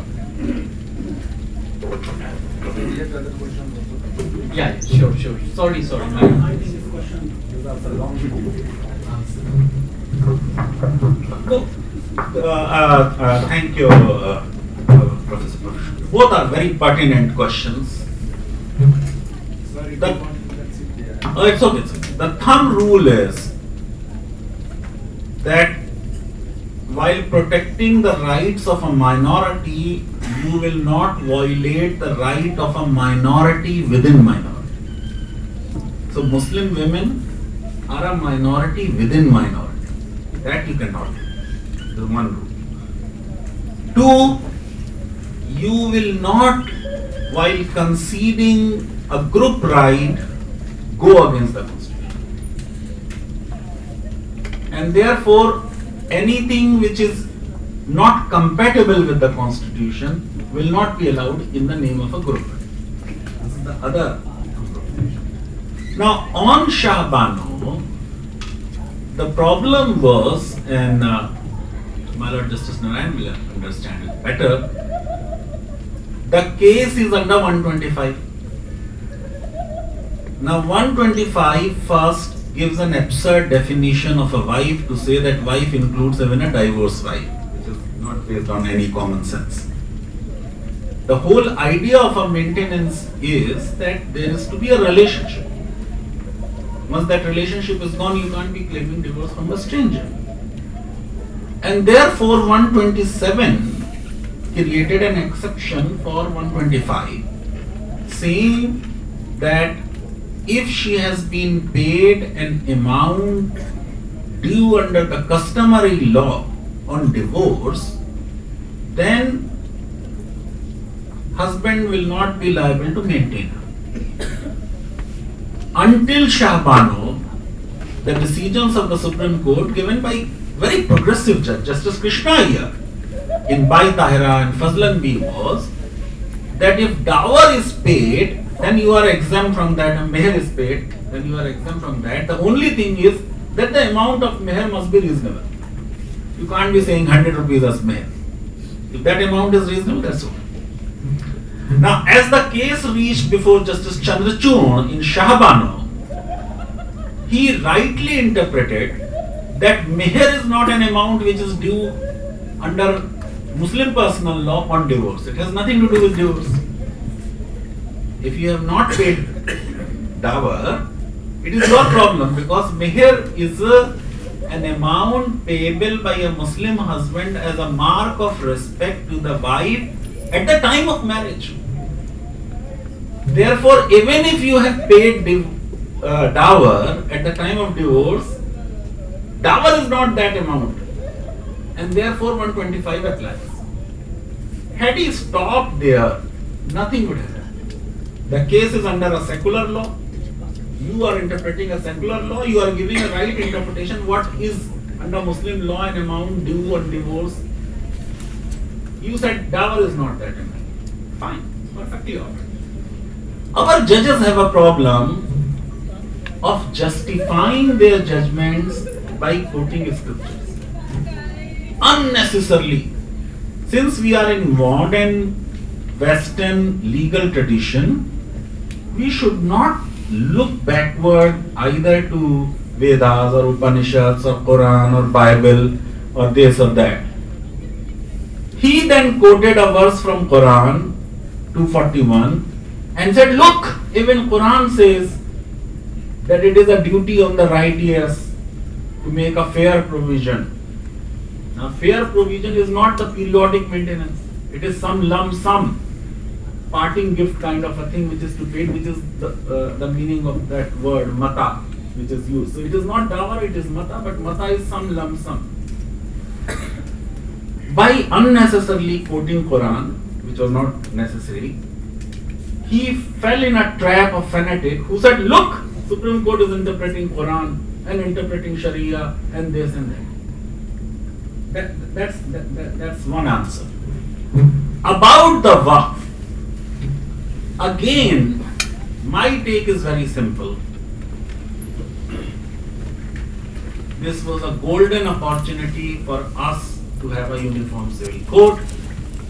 If we really believe in one nation, one law, we should say we are making this law for all religious communities, for all religious properties, be it a Hindu property or a Muslim property or a Sikh property or a Christian property.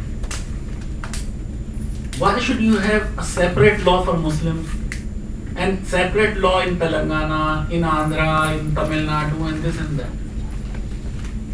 And therefore, we are encouraging this criticism that the government is targeting a particular community and targeting their religious properties. You bring one law, uniform law for everyone.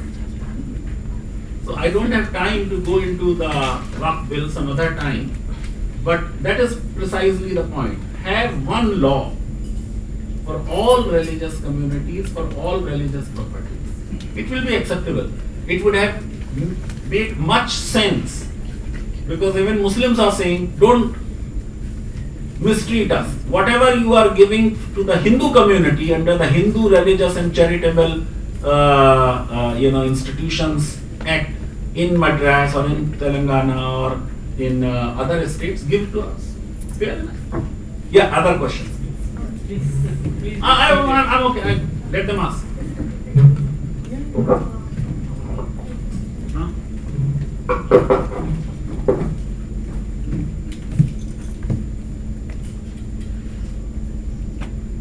Please introduce yourself and ask us.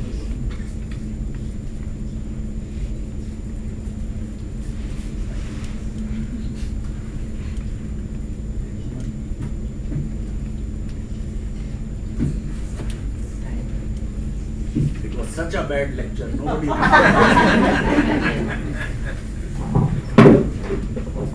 Sai just wants to prove that it was not that bad. No. I'm Zahidul Haq, a student of Urdu literature. I teach here in the Department of Urdu and a student of Aligarh Muslim University and then migrated to JNU. I am fortunate that I have been a student of Faizan Mustafa Sahab, but I am not a student of law. There is a department, there is a segment in Aligarh Muslim University that is known as General Education Center, where we had all the clubs, literary club, music club, drama club, film, fine arts and all. There I was most active member of literary club. I represented AMU in zonal and national. There Faizan Mustafa Sahab used to teach us how to participate in debate and other activities. That is the place where I became his student and he was our mentor. Like what he said about Irfan Habib Sahab, I have been fortunate, I was his student, but I have known Faizan Mustafa Sahab in that capacity since AMU days. My question is, till now, we Aligs, we call ourselves Aligarians. We Aligs follow this law awareness series that Faizan Mustafa Sahab, so that YouTube channel, and after that Supreme Court judgment, sir, what you discussed, we had lots of argument, counter argument. One of the alumnus of Aligarh Muslim University, a renowned IPS officer of Tamil Nadu cadre, Najmul Bhai, we had argument, counter argument. What sir mentioned that Irfan Habib Sahab was against minority character of AMU. Likewise, sir was in favor of minority character. I have a question, sir, direct, I am coming to that. Before that, what you said about Urdu, let me confess this, Urdu is not my mother tongue. What I speak here in English, as I learned English, likewise I have learned Urdu also, because my mother tongue is a dialect spoken in district Araria of Bihar, in the area of 40 kilometers having no name, counted by the government under bracket like Khosta language, sub-dialect of Hindi. So Urdu is the language which has taken me up to this point, and I sincerely want to say, if I would have not read Urdu, I would have not been so much liberal or secular or this much. I quote Professor Panchanan Mohanty, a person who knows more Indian language is a better Indian. I at least know some 7-8 Indian languages and some 7-8 Indian dialects. So read Urdu, it will take you to the mainstream of secularism, the basic value or essence of our Indian constitution. Don't go don't fall in the trap of the politicians. Sir, my question is, after going through your 3 series of that AMU Supreme Court verdict, my doubt is, sir, like one Aziz Basha went to the Supreme Court against Aligarh Muslim University and it was declared non-minority institution. Will it happen or may it happen that anybody can go to Supreme Court about Jamia Millia Islamia also, and the government or the Supreme Court will say, oh, okay, now AMU and Jamia Millia Islamia both are minority institutions, and after this verdict, one fine day the government may take this issue to the cabinet and announce that minority institutions are now no more responsibility of the government. You manage your institution, administration, degree, certification, everything, as well as your finance also. Can the government disown this? As you mentioned, Article 30, Clause 2, it is not possible, but this is our fear. In future, can it happen that the government may take, because as you said, we are heading towards majoritarianism. Can it happen in 2026 or 2030 or Viksit Bharat that these institutions may be declared minority institutions with no funding? This is the question, sir.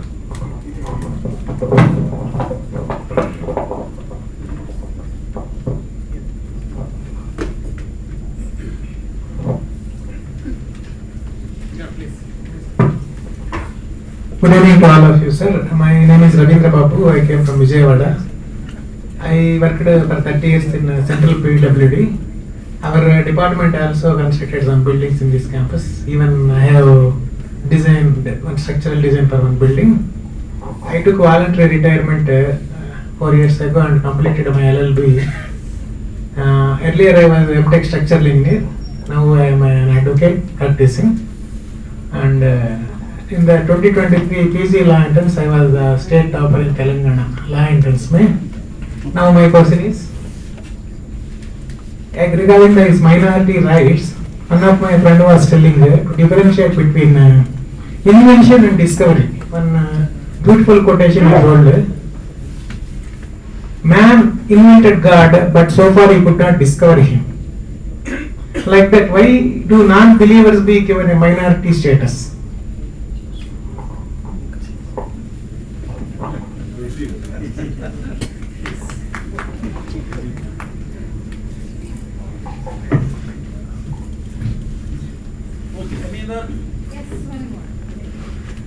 Lots of questions will come. Good evening, sir. I am Shivaram Nath from IMA Economics, first year. Sir, you had mentioned in your speech that we need a uniform civil code, but not like the one which was implemented in Uttarakhand. And as I understand it, uniform civil code needs to be same applicable to all religions. So if there is a law made on any aspect in the UCC, will it be and it is in conflict with some of the personal religious laws? So in that case, if it is appealing to one religion and not appealing to another, will it be considered? And you also mentioned that it is to be the satisfaction of minorities, their level of satisfaction. So if minorities are not really satisfied, or even majority is not satisfied by the laws which are made in the UCC, will it then be a valid UCC? Thank you. Can we do 3 questions?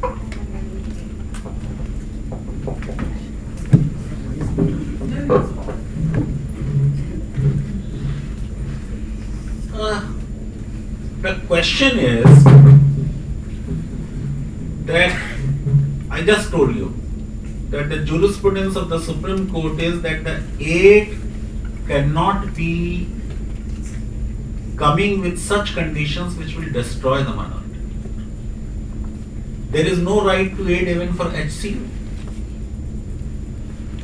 In fact, HCU professors can tell me that maybe in last 1 decade, every year their grant may have come down by a few crores. JNU is selling its land because government is not. So no educational institution, be it of government or a private or a minority or a majority, has a right to get governmental aid. But if government is giving aid, it will not discriminate between a minority and non-minority. Having said that, we should also understand in our legal system, any judgment passed by the court is not final. Parliament can by law nullify that judgment possible. Supreme Court larger bench may also overrule its own judgment. So a 5-judge bench judgment in 1968 said Aligarh is not a minority because there are law which established it. 2024 a 7-judge bench says that minority character is not to be decided by looking at the law. This was a wrong judgment. Now the matter goes to a 3-judge bench, which will decide as per the new tests which the court has laid down. What are those tests? That we will look at the foundation moment, not at the law. How donations were raised, who raised the donation, for what purpose it was established, who established, for whose benefit, who administers it. That is where my problem is, that they are saying it should be overwhelmingly minority. So I should be overwhelmingly communal to become a minority institution. This is rubbish. I can be a minority and secular. I can be a minority and progressive. I may have a minority institution, but I have very competent non-Muslim teachers. Even in Aligarh, this was a rule that 1/3 of the professors will be Europeans. That's how they were able to have high standards. So what I am saying, don't put this overwhelming test, because then you want that a minority institution may have a color. If it is green, it is Muslim. If it is secular, this is not right for a constitutional democracy. This is the broad point I am making. Now, freedom of religion under our constitution includes freedom from religion as well. Therefore, Article 25 gives you a right to be an atheist. This is not a question of a minority thing, as I told you that Article 30 talks of only 2 kinds of minorities. It is talking of religious minorities and linguistic minorities, giving them right to establish and administer educationalism. This is a limited right. But you cannot be discriminated for not believing in God under Article 25, because non-discrimination law, which says that there shall be no discrimination on the basis of religion. And there the word sex was there, on the basis of sex. Now Supreme Court has said that sex would mean sexual orientation. So if somebody is a gay or a lesbian, you can't be discriminating against them. So that's how you are protected in not Article 30, but in Article 25 as not believing in God. About UCC, why do we make UCC? We make UCC so that all personal laws become gender just. All personal laws become modern. If the project of UCC means imposition of one community's law on all communities, not acceptable. You have to take good provisions of law from all the personal laws. So why not there should be a provision of a dower for a Hindu wife? She should also get dower. Get my point? So why not there be a contract at the time of a marriage, just like a nikah, where terms and conditions of that relationship are to be agreed to by husband and wife? The problem with the Uttarakhand UCC, one level will be how a fanatic will look at it. I hope you consider me as a reasonable man, as in law say, ordinary prudent man. And therefore, as an ordinary prudent man, my critique of Uttarakhand UCC is that it does not go far, rather it goes backward. It is violating people's right to privacy, It is violating people's right to personal choices, which is not right. A uniform civil code should be a just code. It cannot be a discriminatory code. And we must take into account, just to give an example, UCC says, Uttarakhand UCC, just like the Hindu Succession Act, that son and daughter will get the same share in inheritance. Now I am the father. I have an absolute right to give my entire property to my son. So I will will away the entire property to my son. Nothing will be left for the daughter to inherit. That is how the women ownership of land after 70 years of our Hindu code bill is nowhere near equal with Hindu men. Now, if you wanted to tackle this problem, you could have adopted a principle from Muslim law. What is that principle of Muslim law? One, you will not make a will for a family member. So I cannot make a will in favor of anybody. But if Professor Pushpesh has taken very good care of me, he is not going to get any share in my property, I will say okay. Up to 1/3 I will give to him, for the help they have given. So if you are adopting the good provisions of all laws, you will create a better code. That you are not doing. That you are not doing. If a uniform civil code project is aimed just to tell the majority community, meow ko theek kar diya, it is a bad strategy.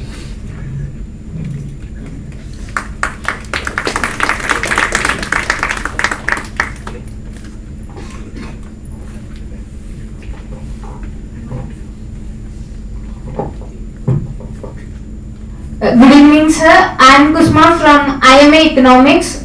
So my first question was about work bill, but unfortunately, sir asked that bill, so I want to change the question. Apart from many judicial judgments given by the Indian judiciary, the rights of minorities were still in vague. If we just flip the coin and walk onto the rural roads of India, the minorities are still suffering with many problems.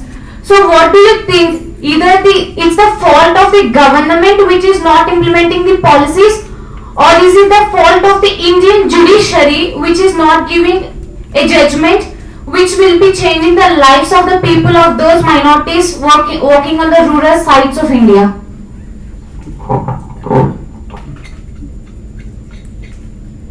Yeah, there is a hand.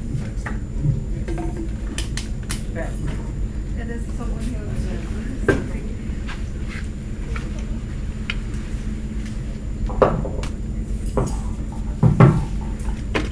Good evening, sir. I am Priyanshu Dev from IAMA Economics first year. So, sir, for introduction, I don't know anything about law or right. I just want to ask a few questions as a common man, which I observed on languages basically. So, in Kolkata, the area of central Kolkata, so there earlier it used to be the board, bills and everything used to be written in Bengali. But nowadays if you visit there, all thing is in Hindi. Everything is dominated by the people from, I don't know, but they are Hindi language people. Okay, I won't say they are from UP, Bihar, MP, I don't know. But they are from Hindi language, they are Hindi language people. So if there as in Bangalore, the board bills are it's mandatory to make 60% written in Kannada. So if in Kolkata also it's done the same, but people will talk in Hindi. People will always communicate with Hindi. The people who are coming from Hindi states will talk in Hindi. They actually won't learn Bengali and all. So how the right of linguistics and all protect our language, because I think Kolkata is becoming more Hindi dominated nowadays, And same with the case of I think Bangalore also. There also Kannada is written everywhere, but everybody need to know Hindi properly. So because everybody is coming from Hindi states and all, so they are speaking Hindi. So it's not like affecting, like they are not learning Kannada and all. And second question is that in Hindi nowadays people are not learning Hindi properly. They are like using English language. So if I talk, I know Hindi, so if I talk properly to Hindi anyone, they actually laughed at me. Okay, so he says like, why you speaking like this Hindi? You speak like normal. So like how the right of language and all, like saving our culture, language, what are the implications about that, sir? That's my question.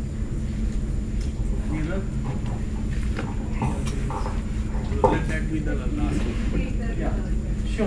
This is going to be the last question.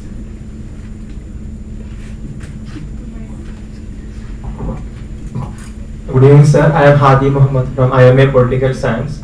So I want you to comment on the minorities' places of worship. So the major critic against the divide Chandrachud was his stance on this question of places of worship act. So we know the recent controversies related to the Shahi Idgah Masjid, Cashew and Ganwabi Masjid, and as well as the Sambal issue, etc. So as per the Places of Worship Act of 1992, we know that the status quo of every place of worship should be maintained as of the 1947. So that when a question arises on the ASI, whether ASI survey should be allowed in a worship place by tracing the tracing the traces of another worship place there, or like a temple under a mosque or a mosque under a temple. So such questions are irrelevant when we have a law like places of worship. So many judicial experts have questioned the act of divide Chandra, the Supreme Court allowing the survey in these minorities places of worship. How do you see such an act? Is it like opening a Pandora's box? Thank you, sir. Rural road is not an issue of a minority. If you are having bad roads, either in rural areas or urban areas, you can't say it is a question of a minority. It is a general population problem. But how the minority rights are denied. If I want to set up a minority institution, I have to establish a NGO or a trust. When I go to register it and I write that it will be for the education of Muslims, the registrar of societies said drop it. Then only I will register. When you drop that, you can never claim a minority right. Getting clearances, getting affiliation, forget about the aid, is difficult. Getting land for a minority school, difficult. That's how this constitutional right in practice are denied by the governments, different governments.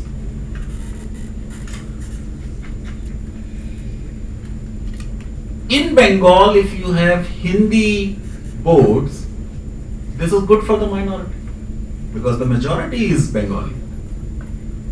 Hindi speaking people are in minority, so it is better. In Karnataka, kind of a politics is going on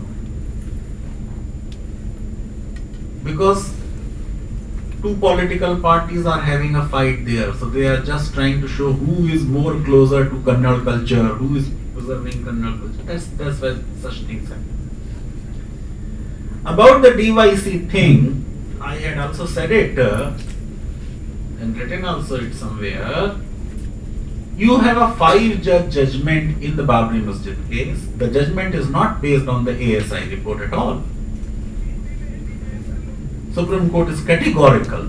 We can't be deciding the ownership on the basis of any archaeological survey of India. If you dig this C.V. Raman Hall, maybe you find something there. That doesn't mean that Hyderabad Central University will lose its ownership.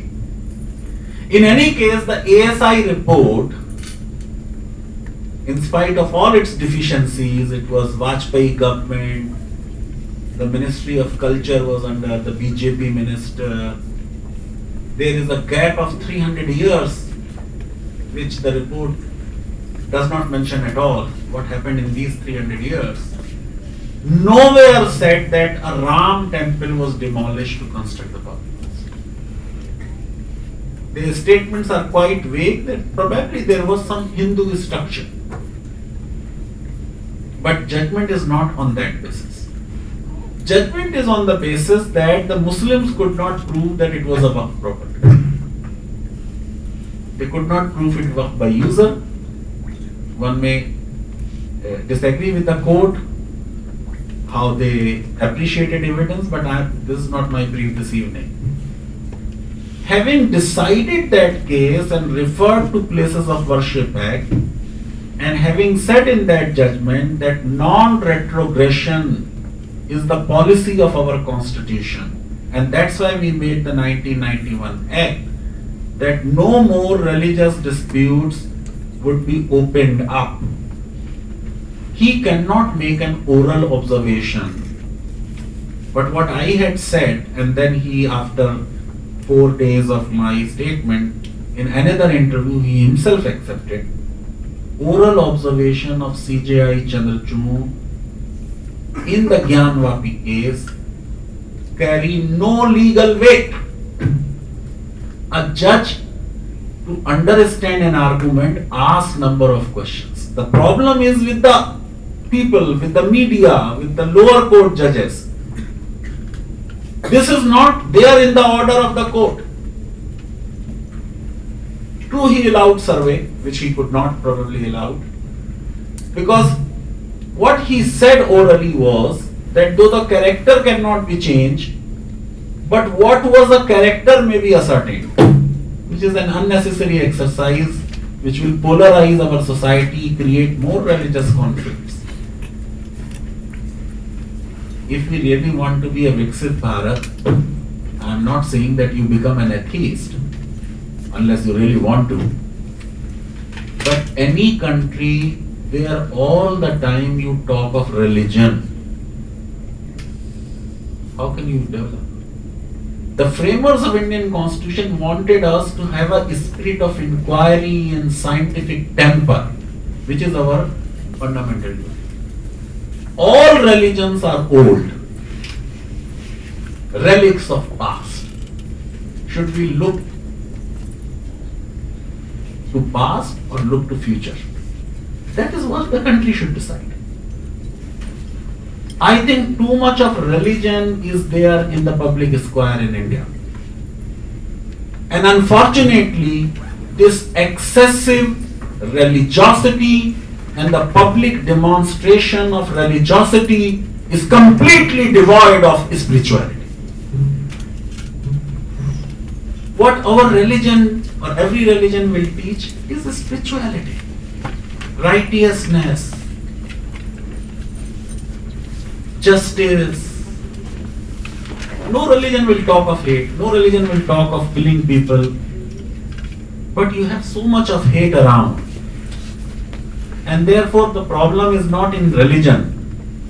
As Gandhiji used to say, the true religion will construct bridges of solidarity. Truck के पीछे तक तो लिखा है यार, सबका मालिक एक है, फिर काहे को लड़ रहे हैं?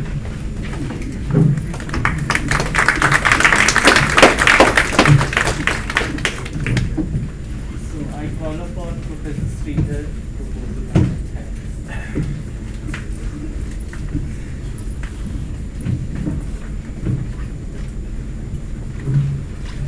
Before I present about the times, I have this present duty to honor our guests.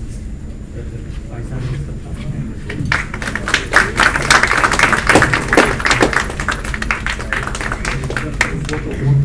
You want to photo? Thank you.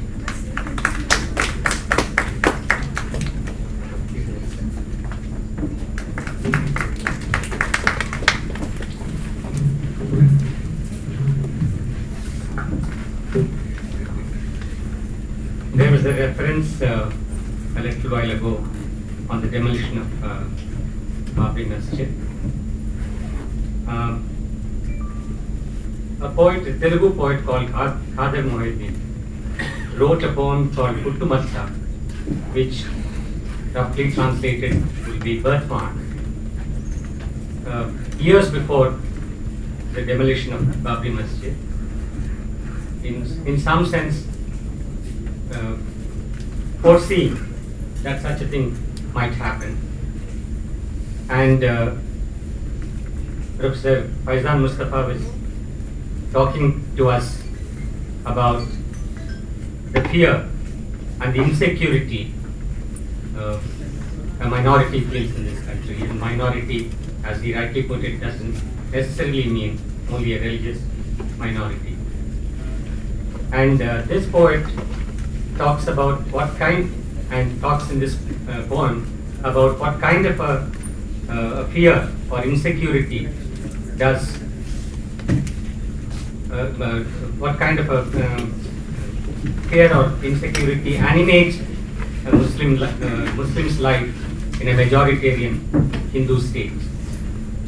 The translation of this poem is available both by Professor Belcher Narayan Rao as well as Uma and I, who have done this for Indian literature some years ago. It is my pleasant duty to thank Professor Faizan Mustafa for having given us the expansive definition of minority that the Indian Constitution encompasses, and for that and for several other points of extension and enlarging our notion of minority. We are all indebted to Professor Faizan Mustafa for his brilliant talk this evening. I will be failing in my duty if I don't thank Professor Pushpesh Kumar, who agreed to be chair this evening. When Professor Nagaraju, who was the head of the Department of Sociology, had to go on personal leave, and Professor Pushpesh Kumar was gracious enough to accept our invitation to be chair of this evening's lecture. My thanks goes to Professor Nagaraju and his office for doing all the spade work so that we could come from the city and enjoy the lecture along with all of you here. And I should also thank Professor Jyotirmaya Sharma, Dean School of Social Sciences, who actually facilitated this what I would say extension that has happened in the last couple of years, because earlier on we used to do this lecture only with the Center for Human Rights, and then when Professor Jyotirmaya Sharma became the dean, he said, let us organize it at the dean's school of dean's level, and then we had a couple of lectures. Now this time, because we had to ask for this lecture at a very short notice, he said that he already has a lot of things on plate, and therefore he said if any other department in the School of Social Sciences would come forward to do this, we'll go ahead with this lecture. And it is at that point that Professor Nagaraju volunteered on behalf of the Department of Sociology to host this lecture. And it's an opportunity for us. Now we know that we don't have to depend on a single department in this university to do this. Maybe next time some other department of social sciences, maybe thereafter a department in the School of Humanities, and perhaps a department of science in this university at some point in future might do this, and this augurs well. And thanks, Professor Sharma, for allowing this kind of an extension. I thank the university administration,